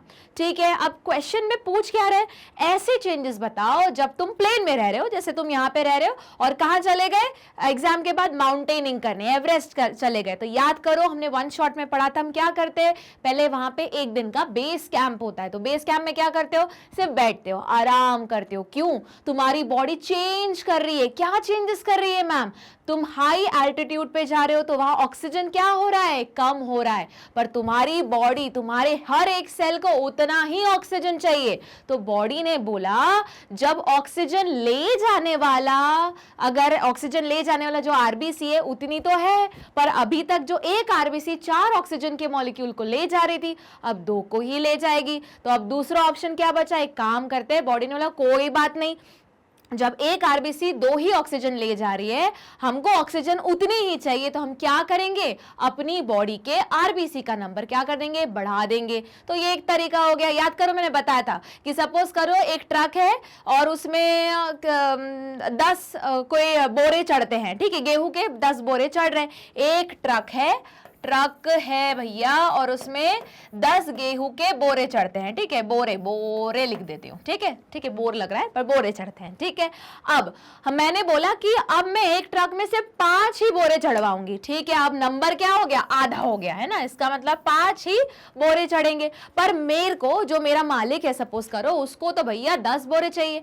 पर अब मैंने क्या बोला कि जब एक ट्रक में 10 की जगह पे 5 बोरे चढ़ रहे हैं, मैं एक काम करती हूँ, मेरे ट्रक का नंबर बढ़ा देती हूँ, जो डिलीवरी करने जा रहा है उसका नंबर बढ़ा देती हूँ। ये ऐसा कुछ है जैसे जोमेटो से तुमने बहुत सारा ऑर्डर किया, ठीक है, जोमेटो वाले ने बोल दिया, मना कर दिया, नहीं भैया मैं 5 आइटम, पहले सपोज करो तुम बहुत भूख लगती थी ना, लगती है, अभी लगती थी क्या, अभी भी लगती है मैम, ठीक है। सपोज करो तुम हमेशा जब भी जोमेटो से ऑर्डर करते थे तो 4 चीजें मंगवाते थे, तो हर बार बेचारा जोमेटो वाला 4 चीजें ले आता था। अब यहाँ पे तुम्हारा जोमेटो वाला कौन हुआ, आरबीसी, ठीक है, जो खाना लेके आ रहा है, जो 4 आइटम्स लेके आ रहा है, वो क्या हुआ, ऑक्सीजन, ठीक है। अब इस बार जोमेटो वाले ने बोला नहीं भैया बहुत प्रेशर है, मैं अब इतने प्रेशर में 4 चीजें तो नहीं लाऊंगा क्योंकि पेट्रोल हो चुका है महंगा, तो मैं सिर्फ 2 ही चीजें लाऊंगा, ठीक है। तो तुमने बोला आप क्या करें, एक काम करते, 2 एक जोमेटो वाले से मंगाते और 2 हम दूसरे जोमेटो वाले से मंगाते। तो फाइनली तुम्हारे पास तो 4 चीजें वापस आ गई। तो तुमने क्या किया, जो डिलीवरी लेके आ रहा है, जो जोमेटो वाले का नंबर बढ़ा दिया, मतलब अब हमारी बॉडी में जोमेटो वाला कौन हुआ, आरबीसी। तो ये क्या हुआ, फर्स्ट एडेप्टेशन, फर्स्ट मॉडिफिकेशन हो रहा है ना, क्या फिजियोलॉजिकल चेंजेस आ रहे हैं। तो देखो जरा आंसर, द फिजियोलॉजिकल कंडीशन और response in order to get acclimatize at high altitude are to compensate ही करना है, low oxygen, the production of RBC cell is increase. वही भैया जोमेटो वाला था, अभी तक 4 फूड के खाने लेके आता था, पिज्जा, पास्ता, कोल्ड ड्रिंक और मंचूरियन लेके आता था। अब उसने बोला मैं तो 2 ही लाऊंगा, भले कुछ भी कर लो। तो मैंने बोला कोई बात नहीं, हम जोमेटो वाले नंबर बढ़ा देंगे। कुछ आई बात समझ में, मतलब हमने जो कैरियर है, कौन है, जो ऑक्सी हीमोग्लोबिन, जो हीमोग्लोबिन मॉलिक्यूल है, उसको, वो हीमोग्लोबिन कहाँ होता है मैम, आरबीसी के अंदर होता है, बिल्कुल सही। तो तुमने क्या किया, आरबीसी का नंबर बढ़ा दिया। आई बात समझ में। देखो दूसरा, high haemoglobin content and decreasing binding capacity. अब ये तो ऑटोमेटिक हो रहा है ना, अब हमने बोला कि अब कुछ तो प्रॉब्लम आ गई, तो हमने भी बोला कि सिंस खाना धीरे धीरे बन रहा है, ऐसा समझते हैं, यही जोमेटो का एग्जांपल चलने देते हैं। तो अभी तक क्या हो रहा था कि खाना टाइम पे बनता था, खाना मतलब हुआ क्या, ऑक्सीजन मॉलिक्यूल, समझो वापस बात को, ठीक है।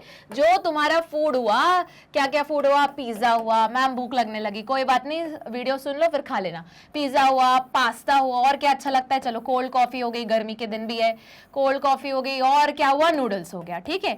ये सब कुछ क्या है, तुम्हारा खाना, न्यूट्रिशन। अब इसके बराबर मेरा क्या हुआ, हमारी बॉडी के अंदर ऑक्सीजन मॉलिक्यूल, ठीक। तो ये तुम्हारा पहले, ये ना जो तुम्हारा सपोज करो पिज्जा हट फटाफट यूं बना के दे देता था तुमको, अब ना धीरे धीरे दे रहा है, ठीक है, बना के, मतलब एक बार में एक जा रहा है, फिर थोड़े टाइम बाद दूसरा जा रहा है, फिर तीसरी बार धीरे से वो नूडल्स बना, बोलोगे मैम पिज्जा हट नूडल्स नहीं दे रहा, अपन अभी एज्यूम कर रहे हैं, ठीक है, तो नूडल्स बना के दे रहा है, ठीक है मैम, समझ में आ गया। अब तुमने बोला कि मुझे तो 4 चीजें ही चाहिए, मैं कुछ कंपलसेट नहीं कर सकती, पर चारों एक साथ आ नहीं सकते क्योंकि मेरा पिज्जा हट क्या कर रहा है, धीरे धीरे धीरे धीरे बना के दे रहा है। तो मैंने बोला एक काम करते हैं पहले तो जो ऑक्सीजन को, मेरे को भी भूख लग गई ऐसा लग रहा है ना, तो देखो पहले तो जो ऑक्सीजन लेके आ रहा है, कौन लेके आ रहा है ऑक्सीजन हमारी बॉडी में, कौन लेके आता है मैम, आरबीसी। बहुत सही, आरबीसी किस फॉर्म में लेके आता है, ऑक्सी हीमोग्लोबिन के फॉर्म में। याद आया, एक पिगमेंट बनता है, एच बी लिख रहे हो, ठीक है, हीमोग्लोबिन। अब यहाँ पे ये सारा खाना कौन लेके आएगा मैम, जोमेटो वाला, डिलीवरी बॉय जोमेटो, ठीक है, आ गया मैम समझ में। अब बताओ, ये जिस रेस्टोरेंट से बन रहा है उसने बोला मैं धीरे धीरे बनाऊंगा। सेम अगर अपनी बॉडी में चीज फिट करो तो हाई एल्टीट्यूड पे जाओगे तो एयर में ऑक्सीजन वैसी ही कम है, तो धीरे धीरे अंदर आ रही है। तो अब ऑप्शन ये है कि एक हमारा जो जोमेटो वाला है वो वेट नहीं कर सकता, वो ये नहीं बोल सकता आने दो चारों मॉलिक्यूल्स को फिर मैं लेके जाऊंगा, अरे तब तक कुछ सेल्स तो मरना भी शुरू कर देंगी। तो ऑप्शन क्या बचा, हमने बोला कोई बात नहीं, एक तो एक काम करो, हमने एक जोमेटो वाले भैया की जगह पे 2 जोमेटो वाले भैया रख लिए, ठीक है, और बोला अब तुम क्या करो कि पूरे चारों का वेट नहीं करो, जो रेस्टोरेंट में बन जाए, ठीक है, कोल्ड कॉफी पहले बने या नूडल्स पहले बने, जो भी 2 चीजें पहले बन जाए लेके आ जाओ। तो यही हमारी बॉडी में हो रहा है। क्या किया हमने, देखो अब जोमेटो की जगह पे क्या हुआ, हमने जोमेटो वाले डिलीवरी भैया बढ़ा दिए, तो हम यहाँ पे क्या हुआ, हमने आरबीसी के मॉलिक्यूल बढ़ा दिए। फिर क्या हर एक जोमेटो वाला भैया 4 आइटम्स का वेट कर रहा है कि बन जाए चारों इकट्ठा फिर लेके आता हूं, नहीं, हमने क्या बोला, जो भी 2 आइटम पहले बन जाए बस भरो और घर लेके आ जाओ। तो सिमिलरली हमने आरबीसी को क्या बोला, अभी तक तुम 4 ऑक्सीजन के मॉलिक्यूल ला रहे थे, अब उस जगह पे क्या करो कि सिर्फ 2 ही ऑक्सीजन के मॉलिक्यूल ले आओ, जो मिल रहा है उसको तो भरो और ले आओ। आई बात समझ में। तो देखो high haemoglobin content and decreasing binding capacity, मतलब हीमोग्लोबिन तो ज्यादा है पर उसका बाइंडिंग कैपेसिटी, अभी तक जो 4 मॉलिक्यूल बनते थे हमने उसको क्या कर दिया, कम कर दिया। क्यों, क्योंकि सेल के पास कुछ तो पहुंचना चाहिए, पता चला 4 के चक्कर में वेट कर रहे आ ही नहीं रहा और वहां पे 1-2 सेल मरने लगे। अब गनीमत मानो, अगर ये सेल बाकी बॉडी के हुए तो ठीक, अच्छा है नहीं, पर अगर ये सेल जो मर रहे हैं जिनको ऑक्सीजन नहीं मिल रहा है, अगर तुम्हारे हार्ट के हो गए तो क्या होगा, मायोकार्डियल इन्फ्रैक्शन, मतलब हार्ट अटैक आ जाएगा। या फिर यही सेल तुम्हारे न्यूरॉन हो गए तो क्या आ जाएगा, स्ट्रोक आ जाएगा। आई बात समझ में। तो ऑक्सीजन पहुंचाना इंपॉर्टेंट है रादर देन कि एक आरबीसी 4 मॉलिक्यूल ले जाए। तो इसका ऑल्टरनेट ऑप्शन हमने क्या बोला, एक तो डिलीवरी सिस्टम बढ़ाओ, मतलब आरबीसी का नंबर बढ़ाओ, और दूसरा कि जितना मिल रहा है, पहले ओरिजिनली 4 मिल रहा था, अभी 2 भरो और ले जाओ। तो ये हुआ high haemoglobin content and it decrease binding capacity. आई बात समझ में। अब तुम्हें ज्यादा एयर भी लेनी पड़ेगी क्योंकि एयर तो वापस कम है, ऑक्सीजन भी कम है, तो तुमने क्या किया, ब्रीदिंग का रेट भी क्या कर लिया, इंक्रीज कर लिया। याद आया, देखो तो फास्टर ब्रीदिंग रेट, ठीक है, एनी 2 यहाँ लिखा है कि इन तीनों में से कोई भी 2 लिख दो। मैं सजेस्ट करूंगी कि ज्यादा मार्किंग स्कीम जो तुम्हारे पेपर में आएगा वो point number 1 and point number 2 पे जाएगा। तो अपन लिखो तीनों, पर एज जो पुराने सीबीएसई के पेपर्स हमने देखे उनमें ये 2 मार्किंग स्कीम में 110% होता है। तो ज्यादा प्रेफरेंस किसको दोगे, इन दोनों को दोगे। ठीक है, मूव करें अगले क्वेश्चन पे। Question number 19, What is Allen's rule? तो भैया एक साइंटिस्ट है जिनका नाम क्या था, एलेंस। उन्होंने क्या बोला था, पहले तो उन्होंने बोला था कि जो छोटे ऑर्गेनिज्म है वो तुम्हें ठंडी जगह पे मिलेंगे ही नहीं। तो बिना ये देखे बताओ क्यों नहीं मिलेंगे। याद करो, मैंने 1-2 क्वेश्चन पहले बताया था, समझाया था। मैम नहीं याद आ रहा, चलो मैं बता देती हूँ। तो जो छोटे ऑर्गेनिज्म है उनका what is to what ratio ज्यादा रहता है। मैम फिर भी नहीं याद आ रहा, चलो मैं बताती हूँ। उनका सरफेस एरिया, याद आया, सरफेस एरिया टू कौन सा, वॉल्यूम का रेशो कैसा रहता है, बहुत ज्यादा रहता है। सिंस ये रेशो ज्यादा होता है तो क्या होता है, उनका हीट लॉस हो जाता है। याद करो मैंने बताया था, जो भी चीज न्यूमरेटर में अगर ज्यादा है और डिनोमिनेटर वाली चीज अगर कम है तो टोटल इसका जो कैलकुलेशन होने के बाद प्रोडक्ट आएगा वो बड़ा नंबर होगा। ठीक है, अब मैंने बताया था कि अगर इन दोनों का रेशियो ज्यादा है इसका मतलब क्या है कि वो किसके डायरेक्टली प्रोपोर्शनल है, उतना ही बॉडी का हीट लॉस होगा। अब तुम ठंडे एरिया में रह रहे हो बाबा, तुमको हीट बचानी है कि लॉस करनी है। जैसे सर्दियां आती है तो तुम क्या करते हो, स्वेटर पहनते हो, है ना, रजाई में बैठते हो और बोलते हो मम्मी को मैं पढ़ रहा हूँ, पढ़ते पढ़ते सो जाते हो। अब अपन अज्यूम कर रहे, यही चीज मैं बता रही हूँ। तो तुमने क्या किया, कवर कर रहे हो। क्यों, तुम अपने surface area to volume ratio, अगर तुमको ठंड लग रही है और वो ज्यादा है, तुम उसको वॉल्यूम में कवर अप करके उसको क्या कर रहे हो कि ताकि ये रेशो तुम में क्या रहे, कम रहे। अब इतना ही बात समझ में। तो जितने भी छोटे एनिमल्स रहते हैं, जैसे हमिंग बर्ड हो गई या कोई भी छोटे से मैमल्स भी हो गए, तो वो तुम्हें ठंडे एरिया में क्यों नहीं मिलते? क्योंकि उनका surface area to volume ratio ज्यादा होता है। ज्यादा होने से मतलब मैम ये होता है उनका बॉडी हीट लॉस ज्यादा हो जाता है, और ठंडे एरिया में जिंदा रहना है तो तुम्हारा जो बॉडी हीट का लॉस हो रहा है वो सबसे कम होना चाहिए। इसीलिए वहां पे बड़े एनिमल्स मिलते हैं जिनका surface area to volume ratio क्या रहता है, बहुत कम होता है। इसलिए जितना सरफेस एरिया है वॉल्यूम उससे ज्यादा है, तो जो बॉडी हीट प्रोड्यूस होती है वो ज्यादा होती है, तो जितनी लॉस हो रही है उससे वो कंपलसेट कर जाती है। बिल्कुल ठीक। अब बताओ, अब किसी ने बोल दिया नहीं नहीं फिर भी एनिमल मिल रहे हैं, अब बताओ क्या करोगे? तो एलेंस ने जब स्टडी किया तो उन्होंने बोला कि ठीक है, अगर फिर भी कोई जानवर मिल रहा है तो उसके एक्सटर्नल ईयर, जिसको पिन्ना बोलते हैं, तुमने पढ़ा होगा 11th में, और जो लिम्स है वो क्या रहेंगे, छोटे रहेंगे। क्यों? टू मिनिमाइज सरफेस एरिया, और कम सरफेस एरिया मतलब कम हीट लॉस। याद रहेगा। देखे जरा, देखो, mammal living in colder region have shorter ears and limbs to minimise heat loss. आई बात समझ में? अब बोलोगे मैम इसमें नया क्या है, ये तो हमको दिख ही रहा है। देखो एकदम सही तरीका है। यहां देखो, ये एक क्या है, ये भी भेड़िया है, ये भी भेड़िया, मतलब ये भी वुल्फ है, ये भी वुल्फ है, पर एक पोलार रीजन वाला वुल्फ है, आर्कटिक वुल्फ है ना, और एक जो तुम्हारे सवाना वाले एरिया में रहता है। तो दोनों में अंतर देखो, इसका ईयर्स देखो। अब बोलोगे मैम ये तो फर से कवर्ड है, हाँ तो अब तुम बोलोगे ही ये भी तो फर से कवर्ड है, पर दोनों के फर का डिफरेंस पहली चीज। दूसरा देखो, जो इसका पिन्ना है उसका जो साइज है एज कंपेयर टू इसके जॉ लाइन से बहुत छोटा है। सिमिलरली इसके जॉ लाइन से अगर इसके पिन्ना मतलब एक्सटर्नल ईयर का कंपेयर करोगे तो ये बड़ा है। अब आ रही है बात समझ में? इसलिए दो डायग्राम दिए हुए हैं। वापस देखो, अगर नहीं दिख रहा है तो दोनों क्या है, वुल्फी है। एक आर्कटिक वुल्फ है, ठंडी एरिया में रहने वाला, जहां पे लग रहा है एलन रूल। अब देखो यहाँ पे इसका जो एक्सटर्नल ईयर है उसका रेशियो उसके चेहरे से देखो तो तुम्हें छोटा दिखेगा, वही इसका एक्सटर्नल ईयर देखो, उसका रेशियो उसके जॉ लाइन के अगर चेहरे से देखोगे तो बड़ा रहेगा। क्यों? ये हीटेड एरिया में रह रहा है, इसकी बॉडी टेम्परेचर वैसे ही अंदर हीटअप होने वाली है। अब बोलोगे मैम ये तो मैमल है, ये तो होम्योथर्मिक है। हाँ बिल्कुल ठीक है, पर होम्योथर्मिक भी तो कोई ना कोई तरीका निकालता है ना खुद को अडॉप्ट करने का। तो उसने क्या किया, इन जानवरों का सरफेस एरिया बड़ा रहेगा। क्यों? ज्यादा हीट लॉस करवानी है, क्योंकि वो ऑलरेडी गर्म जगह रह रहे हैं। जैसे हमारा हो गया, अभी समर्स आएंगे तो गर्मी होगी तो क्या करोगे, स्वेटर पहनोगे? नहीं मैम, हम एकदम कॉटन के कपड़े पहनेंगे जो एब्जॉर्ब कर लेगा। बिल्कुल सही। और बताओ क्या करोगे मैम? पूरे टाइम पानी पीते रहेंगे, पानी में ही बैठे रहेंगे। हाँ बेचारे, अभी तुम लोग जाओगे भी एग्जाम देने पूरे गर्मी में, है ना। उसके बाद क्या करोगे मैम? कूलर लगाएंगे, एसी लगाएंगे। अब बताओ, हम भी तो होम्योथर्मिक है ना, पर हमें इतना सब कुछ करने के बाद हम टेम्परेचर मेंटेन करें फिर भी नहीं कर पा रहे। फिर तभी तो हमने क्या यूज किया, जो ऊपर दिया हुआ है उसका यूज करके टेक्नोलॉजी बनाई। एसी में बैठ रहे, कूलर में बैठ रहे, पानी पी रहे।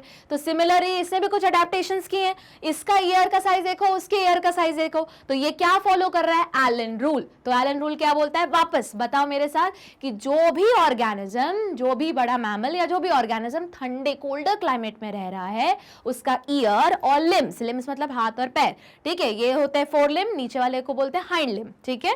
तो ये कैसे रहते हैं, शॉर्टर रहते हैं। क्यों छोटे रहते हैं? ताकि उनका सरफेस एरिया रहे कम, तो सरफेस एरिया कम तो हीट लॉस कम। याद रहेगा। मूव करें अगले स्लाइड पे, क्वेश्चन नंबर 20। कुकू बर्ड। अच्छा, जैसे ही कुकू बर्ड पढ़ो जल्दी से बताओ क्या पढ़ा था मैम? कुकू बर्ड रहती है, बहुत क्लेवर रहती है, आपने बताया था बहुत आलसी भी होती है। हाँ, कैसे आलसी होती है? उसका जैसे ही ब्रीडिंग का टाइम आता है और अंडे देने का टाइम आता है, वो कहाँ अंडे देके आ जाती है? क्रो के नेस्ट में, क्योंकि उन दोनों के अंडे क्या दिखते हैं, सेम दिखते हैं। दिख रहा है वापस पिक्चर? बिल्कुल सही। अब क्या होता है मैम, बस ये लोग जल्दी हैच करके आ जाते हैं और क्रो के एग्स को बाहर फेंक देते हैं। पर अब क्रो को बेचारी को लगता है कि वो मेरे ही चिक्स है ना, और उसको पालने लगती है बहुत अच्छे से। जब अंडे के फॉर्म में रहते हैं बहुत अच्छे से देखभाल करती है। करेक्ट। तो ये किस टाइप का पैरासिटिज्म हुआ? ब्रूड पैरासिटिज्म, ठीक है। ऐसा पैरासिटिज्म जिसमें क्या कर रहा है, कुकू ने क्या किया, खुद का पेरेंटिंग उसने झाड़ दिया कि मेरे को करनी नहीं है पेरेंटिंग, कोई और ही पाल ले, है ना। और क्यों किस वजह से ये हो रहा है? क्योंकि एग्स का एक्सटर्नल स्ट्रक्चर सेम है, किसका? क्रो का और कुकू का। याद आ गया? चलो पढ़ते हैं। Eggs lay in the nest of crow, लो वही बोल रहे हैं। Which type of interaction is shown in this relation? तो आंसर क्या है? Brood parasitism. याद रहेगा, ये मैंने याद करवाया था कि ब्रीडिंग से याद रखना ब्रूड और पैरासिटिज्म, क्योंकि यहाँ पे आप बोलोगे पर मैम यहाँ पे न्यूट्रिशन तो ले नहीं रहे, न्यूट्रिशन नहीं ले रहे, पर कुकू बर्ड ने क्या किया? अपना पेरेंटिंग तो पूरा हटा दिया ना, कोई और कर रहा है पेरेंटिंग और वो अपना समझ के कर रहा है। फिर बेचारे जब कुकू छोटे छोटे चिक्स होंगे तो वो उसको खिलाए, वो जो क्रो है, जो फीमेल क्रो है, वो उसको खिलाएगी भी खाना, ये सोच के कि ये मेरे क्रो ही है, पर क्रो तो है नहीं। तो क्या कर रहे हैं? न्यूट्रिशन छीन रहे, शेल्टर छीन रहे। आई बात समझ में? इसलिए पैरासिटिज्म है। और कैसा पैरासिटिज्म है? उसके ऊपर नहीं रह रहे, पर उससे न्यूट्रिशन तो ले रहे, क्योंकि पूरा मदरहुड तो उसी का ले रहे। और कुकू बर्ड ने तो बोला मुझसे तो नहीं हो पाएगा। आई बात समझ में? मूव करें अगले क्वेश्चन पे। Question number 21। Give one function of aerenchyma in aquatic animal plants. अब देखो, एरेनकाइमा मतलब क्या मैम? अच्छा जल्दी से बताओ, मैम बोलने से पहले 11th में तुमने पढ़ा था एरेनकाइमा किस टाइप का मॉडिफिकेशन है? जल्दी बताओ। एनाटॉमी मॉर्फोलॉजी दोनों जगह था, नहीं याद आ रहा? बताओ। टिश्यूज में भी पढ़ा था, 9 से पढ़ते आ रहे हो। ये मॉडिफिकेशन है पेरेनकाइमा का। याद करो, पेरेनकाइमा 2-3 टाइप में मॉडिफाई होता है। एक होता है एरेनकाइमा, एक होता है कोलेरेनकाइमा। याद आया कुछ कुछ? अब देखो, तो एरेनकाइमा मतलब जिसमें एयर भरी हो। तो मुझे बताओ, किसी भी चीज में अगर मैं एयर भर रही हूं और वो पानी वाली चीज है तो उसका पर्पस क्या होगा? बट ऑब्वियस मैम, फ्लोट करना, बस यही तो लिखना है। तो देखो जरा, aerenchyma in aquatic plants provide buoyancy and helps them in floating. ये तो वही चीज हो गई, मेरे को स्विमिंग नहीं आती, मैंने क्या किया? वो ट्यूब ले ली, उसके अंदर क्या भर दिया? हवा भर दिया, बस, और उसके अंदर बैठ गई। अब मेरे को स्विमिंग आती हो नहीं आती हो, मैं तो भैया ऊपर ही तैरूंगी। क्यों? मेरी डेंसिटी हो गई कम वाटर के कंपेयर में, और बॉयंसी वाला फोर्स भी लग गया नीचे से, और मैं फ्लोट होने लगी। याद रहेगा? तो वही सेम चीज प्लांट्स ने की। अच्छा जल्दी बताओ, एरेनकाइमा कौन से एग्जाम्पल बताओ मेरे को? नहीं याद आ रहा? लोटस। जो भी चीज तुम्हारी पानी के ऊपर तैर रही है, लोटस हुआ। एक कॉर्निया हुआ, जिसको क्या बोलते हैं? वाटर हाइसिकैन। इसी को मैंने कुछ बोला था कि ये एक टाइप का पैरासाइट है।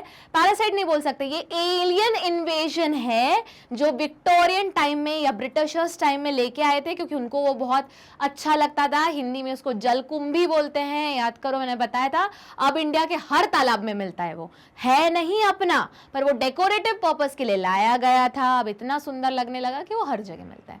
मूव करें अगले क्वेश्चन पे। तो question number 22। What does J shape curve indicate? अब ये तो तुमको याद हो जाना चाहिए, बहुत बार क्वेश्चन में J shape curve से भी नाम आता है और बहुत बार वो लोग T shape curve से भी रेफर करते हैं। तो घबराना मत, दोनों एक ही को रेफर कर रहे हैं। क्या बताता है मैम? Exponential graph. एक्सपोनेंशियल मतलब क्या? पहले ऑर्गेनिज्म थे कम, यहाँ देखो जरा, ये ए वाला क्या है तुम्हारा? एक्सपोनेंशियल। पहले ऑर्गेनिज्म थे कम, अनलिमिटेड रिसोर्स, ऑर्गेनिज्म को रियलाइज हो गया, ओ माय गॉड इतना सारा खाना, इतना सारा शेल्टर, चलो क्या करें? रिप्रोड्यूस करें, बल्क में खुद का नंबर बढ़ाए। बस बढ़ाते चले गए और एक ऐसा पॉइंट आया जब बहुत ज्यादा उनका पॉपुलेशन बढ़ गया। बट जल्दी से बताओ, क्या एक्चुअल में ऐसा होता है? नहीं होता मैम। किसी भी ऑर्गेनिज्म की लाइफ किस टाइप का कर्व फॉलो करती है मैम? S shape curve. दूसरा नाम सिग्मोइड शेप कर्व। एक और नाम लॉजिस्टिक ग्रोथ कर्व, जिसमें 4 फेजेस होते हैं। कौन कौन से? लैग, लॉग, फिर उसके बाद थोड़ा स्टेबल होता है, इक्विलिब्रियम पे आता है, और आखिरी में डिक्लाइन। डिक्लाइन तुम्हारी बुक में नहीं दिया है, पर हम याद करके जाएंगे, ठीक है? अब तो यहाँ क्या पूछा है बताओ? जे शेप कर्व और टी शेप कर्व क्या इंडिकेट करता है? Exponential growth. चलो देखते हैं। The J shape curve indicate that the resources are unlimited in habitat, और साथ में एक और चीज लिखोगे, दैट इट शो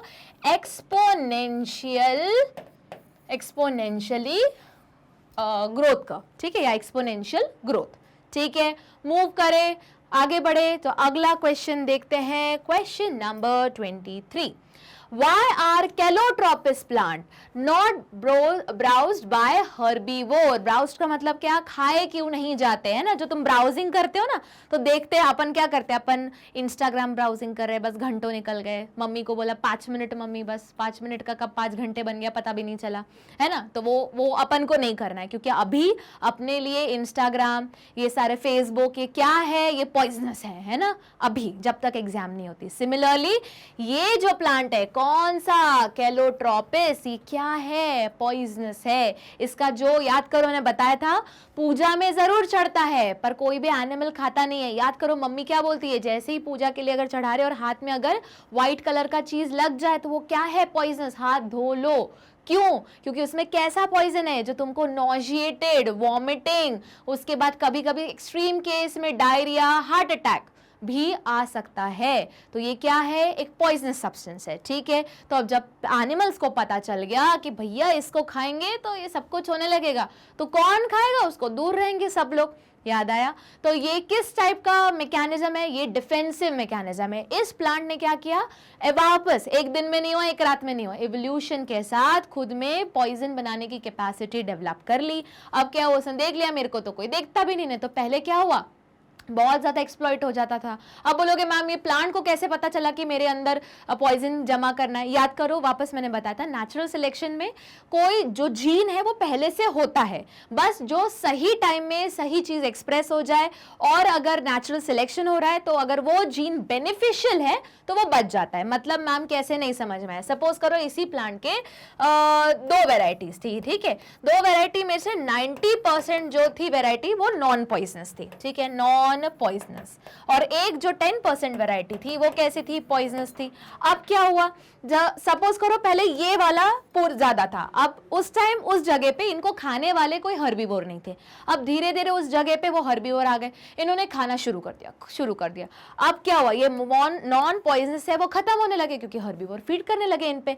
अब बचा कौन जिसमें ये जीन एक्सप्रेस हो रहा था पॉइजनस वाला? ये 10%। अब गलती से एक जो तुम्हारा हर्बीवोर है उसने इसको खा लिया, अब मर गया। फिर हर्बीवोर ने बोला ना बाबा नहीं खाना है, इसको खाना ही नहीं है। ठीक है, तो अब क्या हो गया? ये तो पूरा खत्म हो गया, पर अब जो तुमको वैरायटी मिल रही है सिर्फ यही वाली मिल रही है क्योंकि नेचुरल सिलेक्शन हो गया। वापस कोई जीन था जो पहले नॉर्मल था, म्यूटेट हो गया, पर म्यूटेट होके वो गुड म्यूटेशन में आ गया, मतलब beneficial to plant for its survival, तो वो हो गया नेचुरली सिलेक्ट। जैसे मैंने याद करो मैंने बताया था कि जब कोरोना आया था तो न्यूज आई थी कि इंडिया की पॉपुलेशन में से 1.8 मिलियन पहले से ही इम्यून है, मतलब उनके अंदर वो जीन है उस कोरोना के अगेंस्ट फाइट करने के लिए, पर वो बहुत कम नंबर है। याद करो मैंने तभी भी बताया था कि अगर ये कोरोना डेडली है बहुत डेडली, पर सपोज करो ऐसे होता कि इन्फेक्शन होने के बाद आधे घंटे के अंदर वो पर्सन मर जाता, वो इंसान की मौत हो जाती, तो आज सिर्फ यकीन मानो वो 1.8 मिलियन लोग ही जिंदा रहते हैं, बाकी सब मर जाते। क्यों? वापस सब में तो नहीं था रेजिस्टेंट, तो ये क्या हुआ? Natural selection. आई बात समझ में? तो वापस अब देखते हैं क्या किया इसने पॉइजन कलेक्ट कर दिया है। क्यों? एज अ डिफेंसिव मैकेनिज्म, खुद को बचाने के लिए। चलो आंसर पढ़ते हैं। Calotropis plant are not browsed by herbivore because Calotropis plant produce a highly poisonous glycoside. Glycoside यहाँ important है, ये जरूर आएगा तुम्हारे मार्किंग स्कीम में। That is a cardiac poison. मैंने बोला था हार्ट अटैक आ जाता है, इसलिए cardiac poison. And thus directly kill the predator. याद रहेगा, फटाफट इसके नोट्स बना लो, कीवर्ड जो मैंने अंडरलाइन किए वो बनाओ, और हम मूव करते हैं अगले क्वेश्चन पे, question number 24। Okay, state Gauss competitive exclusion principle. तो ये जो साइंटिस्ट है जिनका पिक्चर बना हुआ है उनका नाम क्या था? मैम गॉस था। ठीक है, क्या बोला था उन्होंने? याद करो मैंने बताया था, उन्होंने बोला था दो चीज मतलब बोली एक ही चीज थी, पर बाद में हमने स्टडी करने के बाद बोला था कि हमेशा ऐसे नहीं होता भैया। क्या बोला था? कि अगर एक पर्टिकुलर जगह है, रिसोर्सेज लिमिटेड है और 2 स्पीशीज एक ही रिसोर्स के लिए फाइट कर रही है, तो जो कमजोर वाली स्पीशीज है वो गायब हो जाएगी। मतलब ये रूल ऐसा बोल रहा है कि सीबीएसई में टॉप करना है, ठीक है, और रिसोर्सेस कम ही है, तो जो दो बच्चे हैं उनके बीच में फाइट हो रहा है, तो एक टॉप करेगा और दूसरा गायब ही हो जाएगा। नहीं भैया, कैसे गायब होगा? दूसरा वाला बच्चा क्या करेगा? अपने दूसरे रिसोर्स ढूंढ लेगा। ठीक है, जैसे वो कहाँ पे आ गया? मैग्नेट ब्रेन्स पे आ गया, तो ये क्या किया? उसने दूसरा रिसोर्स ढूंढ लिया। उसने बोला मैं सिर्फ स्कूल या एनसीईआरटी तक नहीं रुकूंगा, मुझे एक्स्ट्रा नॉलेज भी चाहिए। आई बात समझ में? तो देखो वापस, तो गॉस कौन थे? एक साइंटिस्ट थे। उन्होंने क्या बोला था कि वही, पर अब हमको पता है कि ऐसा हमेशा नहीं होता। क्या होता है? पैटर्न चेंज हो जाता है, हंटिंग पैटर्न चेंज हो जाता है, या कभी कभी तो रिसोर्सेज चेंज हो जाते हैं, या टाइमिंग चेंज हो जाती है उस रिसोर्सेज के ऊपर डिपेंड करने वाली। चलो देखते हैं स्टेटमेंट क्या बोलता है। Gauss's competitive exclusion principle states that 2 competing species. So competing species important है, competing क्यों? सेम रिसोर्स है, सेम हैबिटेट है, सेम फूड है। ठीक है, for same resources can not coexist, मतलब एक साथ रह नहीं सकती। If all other ecological factor are constant, मतलब बाकी सब कुछ कांस्टेंट मान के चलो तो दो एक साथ रहेंगी नहीं, उसमें से एक क्या हो जाएगी, गायब। पर अब हमको पता है गायब नहीं होगी, दूसरी कोई अल्टरनेटिव फॉर्म ढूंढ लेगी, या तो अपना रिसोर्स चेंज कर देगी, या तो हैबिटेट चेंज कर देगी, या तो रिसोर्स को कंज्यूम करने का टाइम चेंज कर देगी, या तो स्केड्यूल चेंज कर देगी। याद आया, जैसे हमने देखा था कि एक ही फूड है जिसके लिए दो स्पीशीज लड़ाई कर रही है, तो एक ने बोला, एक बन गई दिन में हंटिंग करने वाली, एक हो गई रात में हंटिंग करने वाली, फूड भले सेम चल रहा है। याद आया, कुछ कुछ याद आ रहा है क्या, नहीं याद आ रहा है तो ये इंपॉर्टेंट है, ये आएगा तुम्हारे 2 मार्क्स में, पूरा का पूरा स्टेटमेंट जाएगा 2 मार्क में, और मतलब जाएगा 1.5 ये स्टेटमेंट लिखने के लिए, और बचा हुआ आधा मार्क एग्जाम्पल के साथ। तो मूव करें अगले क्वेश्चन पे, क्वेश्चन नंबर 25। तो देखो क्वेश्चन क्या बोल रहा है, what is the interaction call between Cuscuta and shoe flower Bush. तो जरा बताओ कस्क्यूटा का दूसरा नाम क्या है, मैम अमरबेल। ये तो बचपन वाला क्वेश्चन आ गया, अमरबेल जहां भी जिस भी पेड़ पे लिपटी हुई दिखी, मतलब क्या है वो, पैरासाइट। तो देखो जरा, ये इस टाइप का तुमने देखा होगा ना, ये अच्छा वाला कोई भी फूल हो सकता है, कोई भी हो सकता है, यहाँ पे उन्होंने बोला है शू फ्लावर बुश, उसकी जगह पे कुछ भी हो सकता है ना, और ये ऐसा ऐसा कुछ पूरी ऐसे उलझी हुई कोई चीज है ना, तो ये क्या है तुम्हारा, ये अमरबेल है ना, अमरबेल मीन्स कस्क्यूटा। तो क्या दिखाता है ये, पैरासिटिज्म। क्या करता है, उसका न्यूट्रिशन ले लेता है। तो देखो जरा, the interaction between Cuscuta and shoe flower Bush is parasitism. क्या करता है यहाँ पे, पैरासिटिज्म मतलब एक ऑर्गेनिज्म दूसरे ऑर्गेनिज्म के ऊपर रह रहा है, या तो शेल्टर, या तो फूड, या तो दोनों के लिए। तो देखते हैं, Cuscuta is parasite which infect the shoe flower Bush and derive nutrition from it. तो इस केस में शेल्टर नहीं है, इस केस में क्या है, न्यूट्रिशन है। ठीक है, एक और जरा पैरासाइट का नाम बताओ, अगर याद होगा तुमको, हमने पैरासाइट 2 टाइप के पढ़े थे। कौन कौन से मैम, बिल्कुल याद नहीं आ रहा, कैसे नहीं याद आ रहा, 2 टाइप के, एक जो बॉडी के बाहर रहे एक्टोपैरासाइट, और एक पैरासाइट जो बॉडी के अंदर रहे एंडोपैरासाइट। तो जल्दी से अब नाम बताओ मैम, एक्टोपैरासाइट का क्या नाम है, याद नहीं आ रहा। अरे बताओ, मैं क्या कर रही हूँ, खुजा रही हूँ, मेरे सर में नहीं है, बस बता रही हूँ। तो एक्टोपैरासाइट का क्या एग्जाम्पल हुआ, सर में जो लाइस होती है ना, जो टिक्स माइट्स ये सब रहते, क्या रहा है, एक्टोपैरासाइट, बॉडी के ऊपर।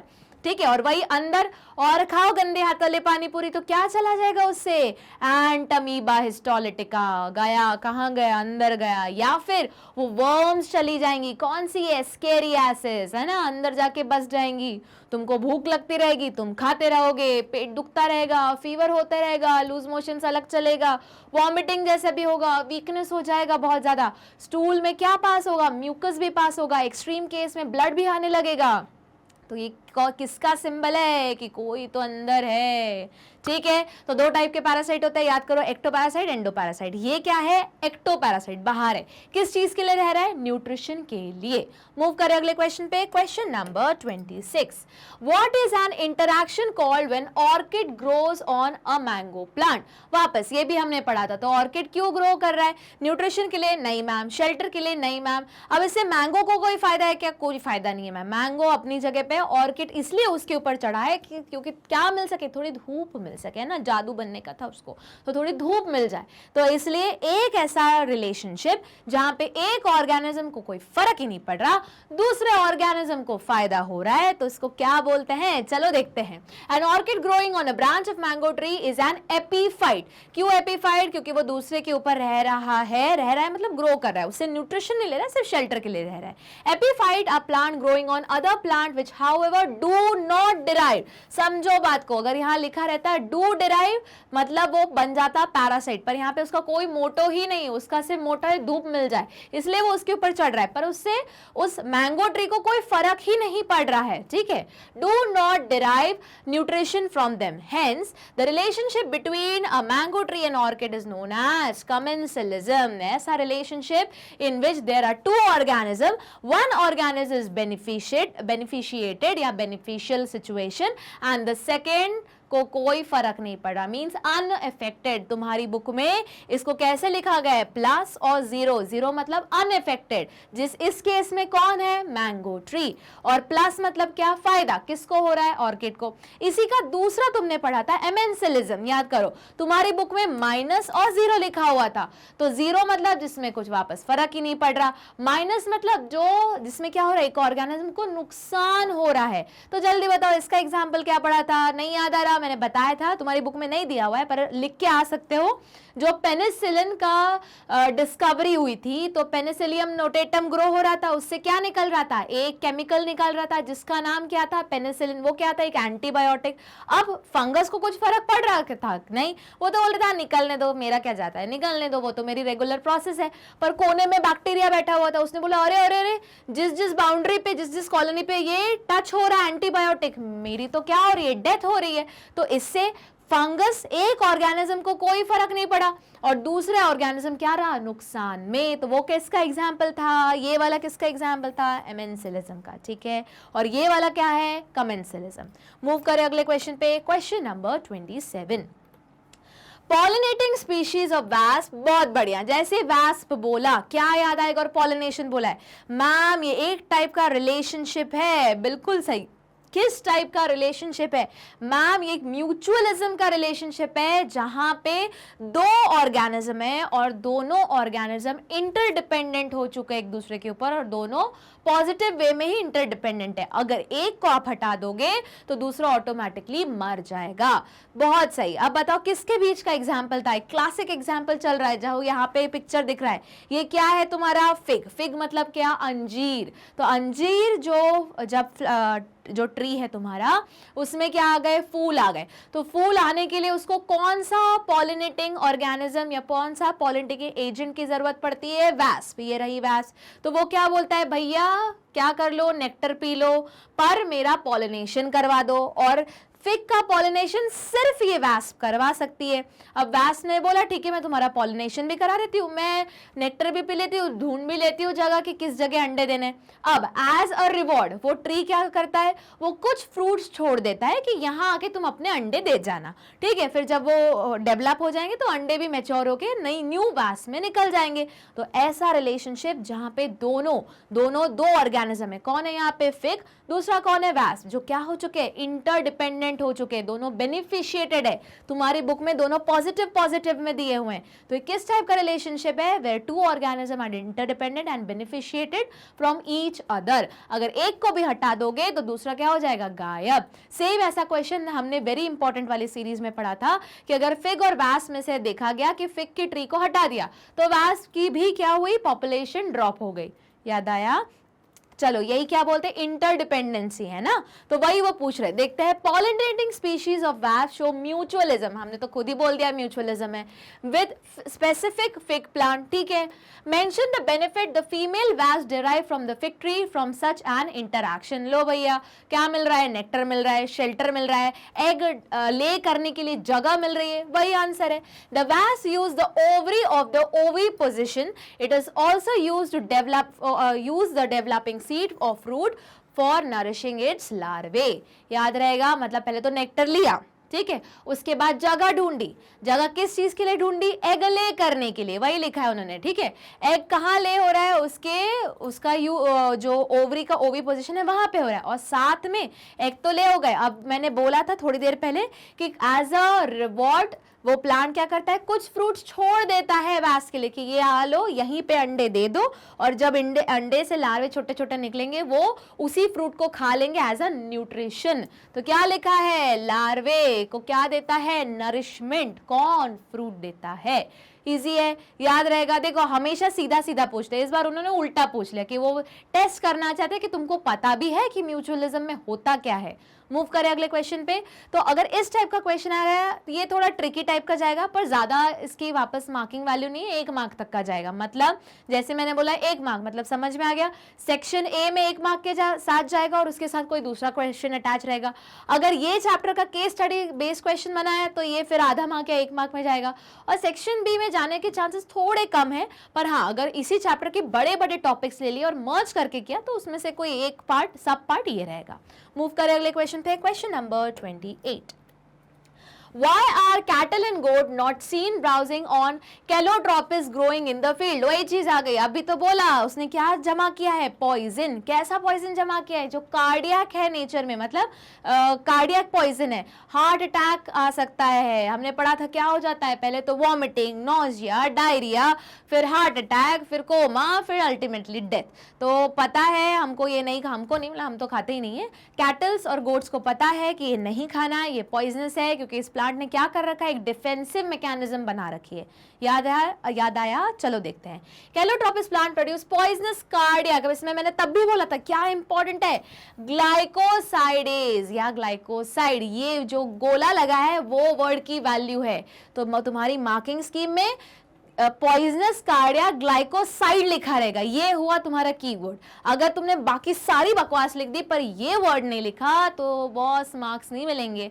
फिर कैलकुलेट करके आओगे, 1 मार्क मिल जाएगा, और फिर जब खैर आंसर चीज तो दिखती नहीं है, पर जब मार्क्स आएंगे तब वहां कम निकलेंगे, और फिर सोचो कि कम कहाँ आ गए। अरे कम इसलिए आ गए क्योंकि तुमने कीवर्ड नहीं लिखा, इसलिए कम आ गए। ठीक है, देयरफॉर कैटल और goat do not graze on these plants. याद रहेगा। तो इसमें से लिखने का क्या है, ये जो गोला लगाया है ग्लाइकोसाइडेज, ठीक है, या ग्लाइकोसाइड, बहुत इंपॉर्टेंट। अब मूव करें अगले क्वेश्चन पे, question number 29। In a pond there were 200 frog. ठीक है, 200 फ्रॉग थे एक पॉन्ड में, मतलब पॉपुलेशन बता रहे हो 200 है। 40 more were born in year, एक साल में और 40 पैदा हो गए।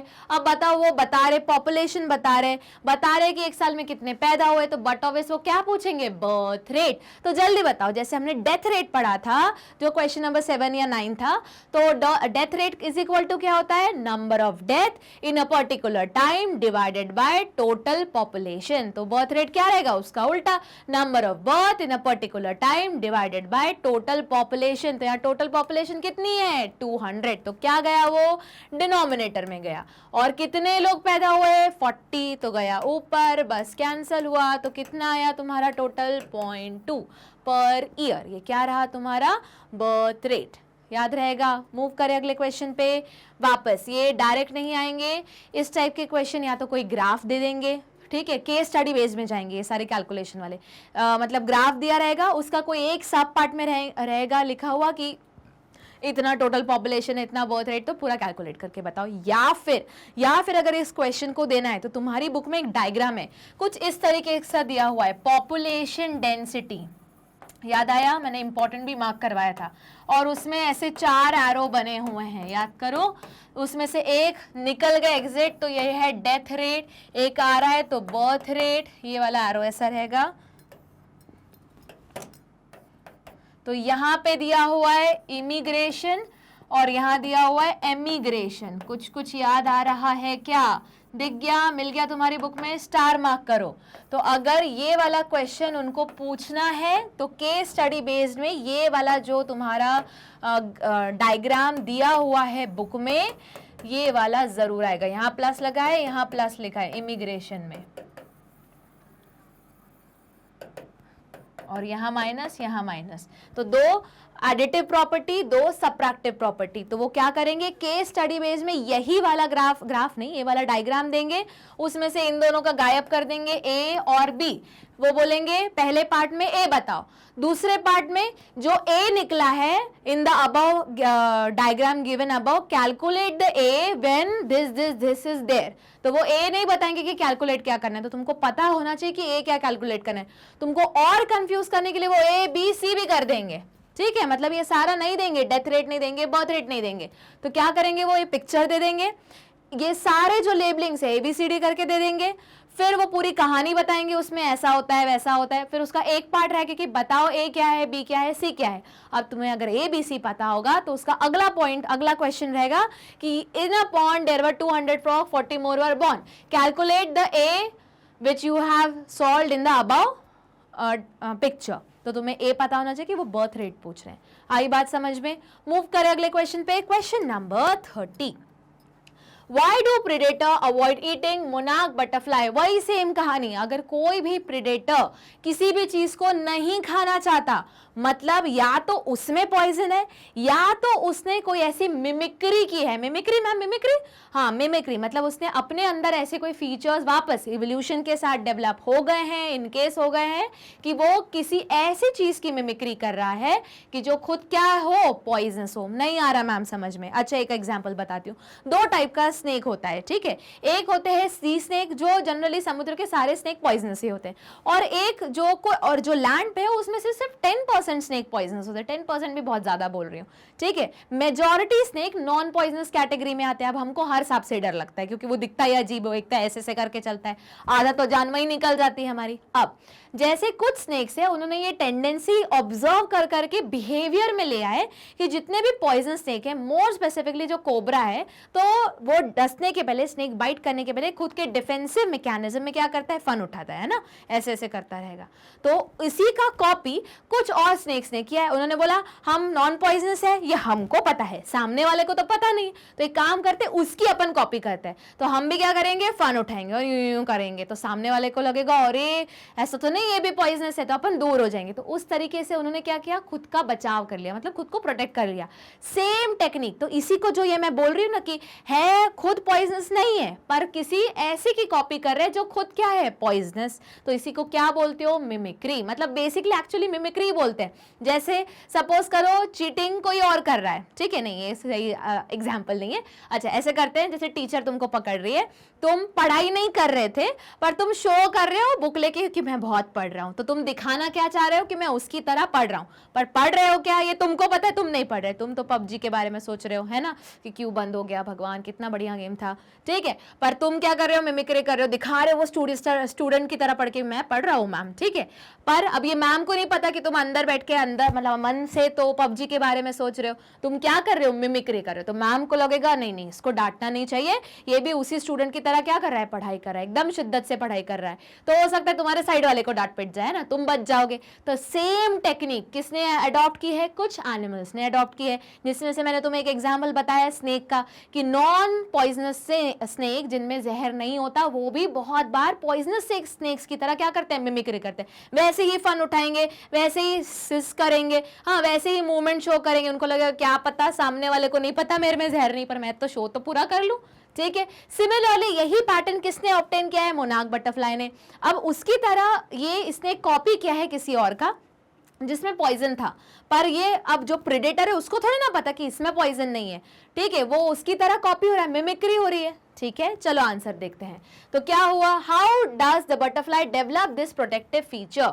अच्छा ये एक हुआ मिमिक्री, एक और होती है टाइगर बटरफ्लाई करके, जो ये मैं मिमिक्री वाला एग्जांपल बता रही हूँ वो टाइगर बटरफ्लाई का बता रही हूँ। तो मोनार्क बटरफ्लाई होती पॉइजनस है, ये तो तुमने बटरफ्लाई देखी होगी, हर जगह उड़ती रहती है ना, बहुत सुंदर लगती है, हाँ सुंदर लगती। तो इसी की तरह एक और होती बहुत क्लोज रिलेटिव, ठीक है, टाइगर बटरफ्लाई, तो उसने भी अपने अंदर यही मिमिक्री करके क्या कर लिए, पैटर्न डेवलप कर लिए। वापस ये एक रात में नहीं आए पैटर्न, उसने भी इसी की चीटिंग कर करके क्या किया, वापस नेचुरल सिलेक्शन, इवोल्यूशन से ये सारी चीजें हुई हैं। बट अब बोलोगे मैम चलो उसने तो मिमिक्री कर ली, फिर इसने खुद को कैसा जहरीला बनाया, कुछ तो किया होगा ना। इसने क्या किया, जब ये कैटरपिलर फॉर्म में थी इसने कौन से प्लांट को ही खाना शुरू किया जो था पॉइजन, और अपने अंदर क्या भरना शुरू किया, जहर भरना शुरू किया, ठीक है। अब क्या हुआ, सपोज करो वहां पे बहुत सारी कैटरपिलर के प्यूपा बन के एकदम अच्छे से डेवलप होके बटरफ्लाइज बन गई। अब एक प्रेडेटर ने गलती से खा लिया और वो मर गया, तो बाकी सब प्रेडेटर्स ने देखा अच्छा इसने वो खाया था इसलिए मर गया, मतलब अब इसको नहीं खाना है, तो ये वापस क्या हुई, डिफेंसिव मैकेनिज्म, ठीक है, याद रहेगा। देखें, predator avoid the monarch butterfly, it is highly distasteful to the predator bird because of a special chemical present in its body. It acquired this chemical during the caterpillar stage by feeding on poisonous weed. तो देखो या तो एक तरीका है खुद में poison develop कर लो, जैसे कैलोट्रोपिस थोड़ी देर पहले पढ़ा था, तो किसी ने भी उसको खाना पसंद नहीं किया, छोड़ दिया, भैया खा के मरना थोड़ी ना है। दूसरा, या तो जो पॉइजनस वीड है उसी को तुम खा लो और अपने अंदर जमा कर लो कि जब मेरे को कोई खाए या मेरे जैसे को कोई खाए तो वो मर जाए। या तो तीसरा तरीका, जो जहरीला है उसकी तरह या तो दिखने लगो या तो बिहेव करने लगो, ठीक है, तो तीसरा वाला जो तरीका जो मैं मिमिक्री बोल रही थी वो तुम्हारी बुक में मेंशन नहीं किया हुआ है, बट एनीवे एंट्रेंस एग्जाम के पॉइंट ऑफ व्यू से बहुत क्वेश्चंस आते हैं उसमें। बट वापस आए अगर इसी पे, तो ये पहला तरीका तुमने पढ़ लिया कैलोट्रॉपिस में, जो थोड़ी देर पहले 1-2 क्वेश्चन पूछे गए थे। ये है दूसरा तरीका कि पॉइजनस वीड को ही खा लो और पॉइजन अपने अंदर जमा कर लो, कि क्या होगा, हम में भी क्या डेवलप हो जाएगा, डिफेंसिव मैकेनिज्म। समझ में आया? मूव करें अगले क्वेश्चन पे, question number 31। Comment on the interaction between clownfish living among the tentacle of sea anemone. तो देखो जरा ये पिक्चर देखो, ये देखा होगा मैम ये तो फाइंडिंग नीमो है क्या? नहीं नहीं, नीमो नहीं है, अपन नीमो नहीं पढ़ रहे हैं ना अपन। तो ये क्या हुई, इसका नाम कौन सा है, क्लाउन फिश। और ये जो टेंटिकल्स है, ये जो दिख रहे हैं, ये कौन है, सी एनिमोन। अब बोलोगे मैम पौधे है ना, ये तो नहीं बाबा। अगर याद करो ग्रेड 11th में जब तुमने पढ़ा था एनिमल किंगडम, वहां पे तुमने ये सारे एनिमल्स पढ़े थे। एनिमल है, ये एनिमल है ना, प्लांट नहीं है। अभी ऐसे से टेंटिकल्स रहते हैं, मूव होते रहते हैं, स्टेशनरी रहते हैं, एक जगह रहते हैं, ठीक है। अब क्या रहता है, इन टेंटिकल्स में रहता है पॉइजन, पर वो अपनी तरीके से मूव कर रहे हैं। वो तभी अटैक करते हैं जब उन पे अटैक हो रहा हो, ठीक है, या तो प्रोटेक्शन के फॉर्म में, या तो ऑफेंसिव या डिफेंसिव मैकेनिज्म। अब इस सी एनिमोन को इस क्लाउन फिश से कोई लेना देना नहीं, तू आ भैया रह जा, मेरे को कोई मतलब नहीं, मैं तो यहीं पे रहूंगा, ऐसे ही हिलते रहूंगा। अब क्या हुआ, सपोज करो ये क्लाउन फिश घूम रही थी यहाँ वहां, है ना, फाइंडिंग नीमो, और उसको याद आया अरे कोई बड़ा प्रेडेटर आ गया, तो क्या करते, काम करते, सी एनिमोन के अंदर छुप जाते। तो वो जाके छुप गई। अब बताओ, वो कोई बड़ा जो प्रेडेटर है इसके जैसे ही पास आ गया, तो सी एनिमोन के स्टिंग में था जहर, वो मर गया। तो वो मतलब ये समझ में आ गया उस प्रेडेटर को कि इस जो ये सी एनिमोन है इससे दूर रहना है। तो एक बात बताओ, सी एनिमोन को कुछ फर्क पड़ रहा है क्या? वो तो अपना नॉर्मल एक्टिविटी कर रहा है, ऐसे ही हिल रहा है, हाँ ठीक है, कोई आया हाँ मार दिया, उसने ये तो नहीं सोचा इसका दुश्मन है इसलिए उसको मारता हूं, नहीं, वो तो अपना नॉर्मल एक्टिविटी कर रहा है। अच्छा, तो इससे जो सी एनिमोन उसको कुछ फर्क पड़ा नहीं, मतलब क्या बोलोगे, अनअफेक्टेड। और क्लाउन फिश को क्या हुआ, उसको तो प्रोटेक्शन मिल गया, शेल्टर मिल गया, मतलब ये क्या गई, पॉजिटिव में चली गई, है ना। मतलब ऐसा रिलेशनशिप जहां पे एक ऑर्गेनिज्म को बेनिफिट है, दूसरे को कोई फर्क ही नहीं पड़ रहा है, अनअफेक्टेड। तो क्या बोलते हैं इसको, कमेंसलिज्म। देखो जरा, the interaction between a clown fish living among the tentacle of sea anemone is called what, commensalism. Reason बताया, क्योंकि जो क्लाउन फिश है उसको प्रोटेक्शन मिल जाता है बड़े फिशेस के अगेंस्ट, किसके पास रह के, सी एनिमोन के पास रह के। इसलिए जनरली देखना, जब भी तुम डिस्कवरी पे देखोगे तो जनरली ये इसी के आसपास घूमती हुई मिलेगी, क्योंकि गई खाना खाए और देखा कोई बड़ा आ रहा है, चलो जाके छुप जाओ। अब वो उसने देखा अरे यार ये तो सी एनिमोन में छुपी है, नहीं जा सकते पास में, चलो साइड से निकल जाते। तो क्लाउन फिश का क्या हो गया, प्रोटेक्शन हो गया। सी एनिमोन ने बोला ये आके गया भी क्यों, मेरे को पता ही नहीं। आई बात समझ में?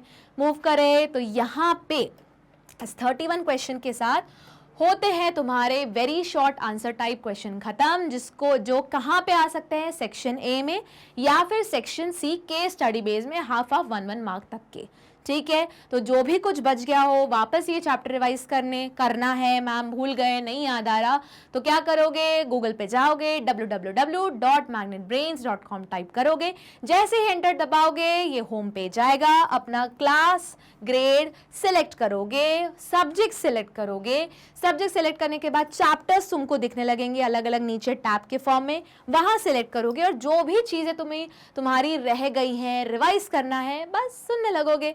तो इसी के साथ लाइक शेयर सब्सक्राइब करना मत भूलना। मिलेंगे अगले वाले क्लास में जहां पे हम डिस्कस करेंगे शॉर्ट आंसर टाइप क्वेश्चन। तब तक मेरे साथ, चैनल के साथ, मैग्नेट ब्रेन्स के साथ बने रहना।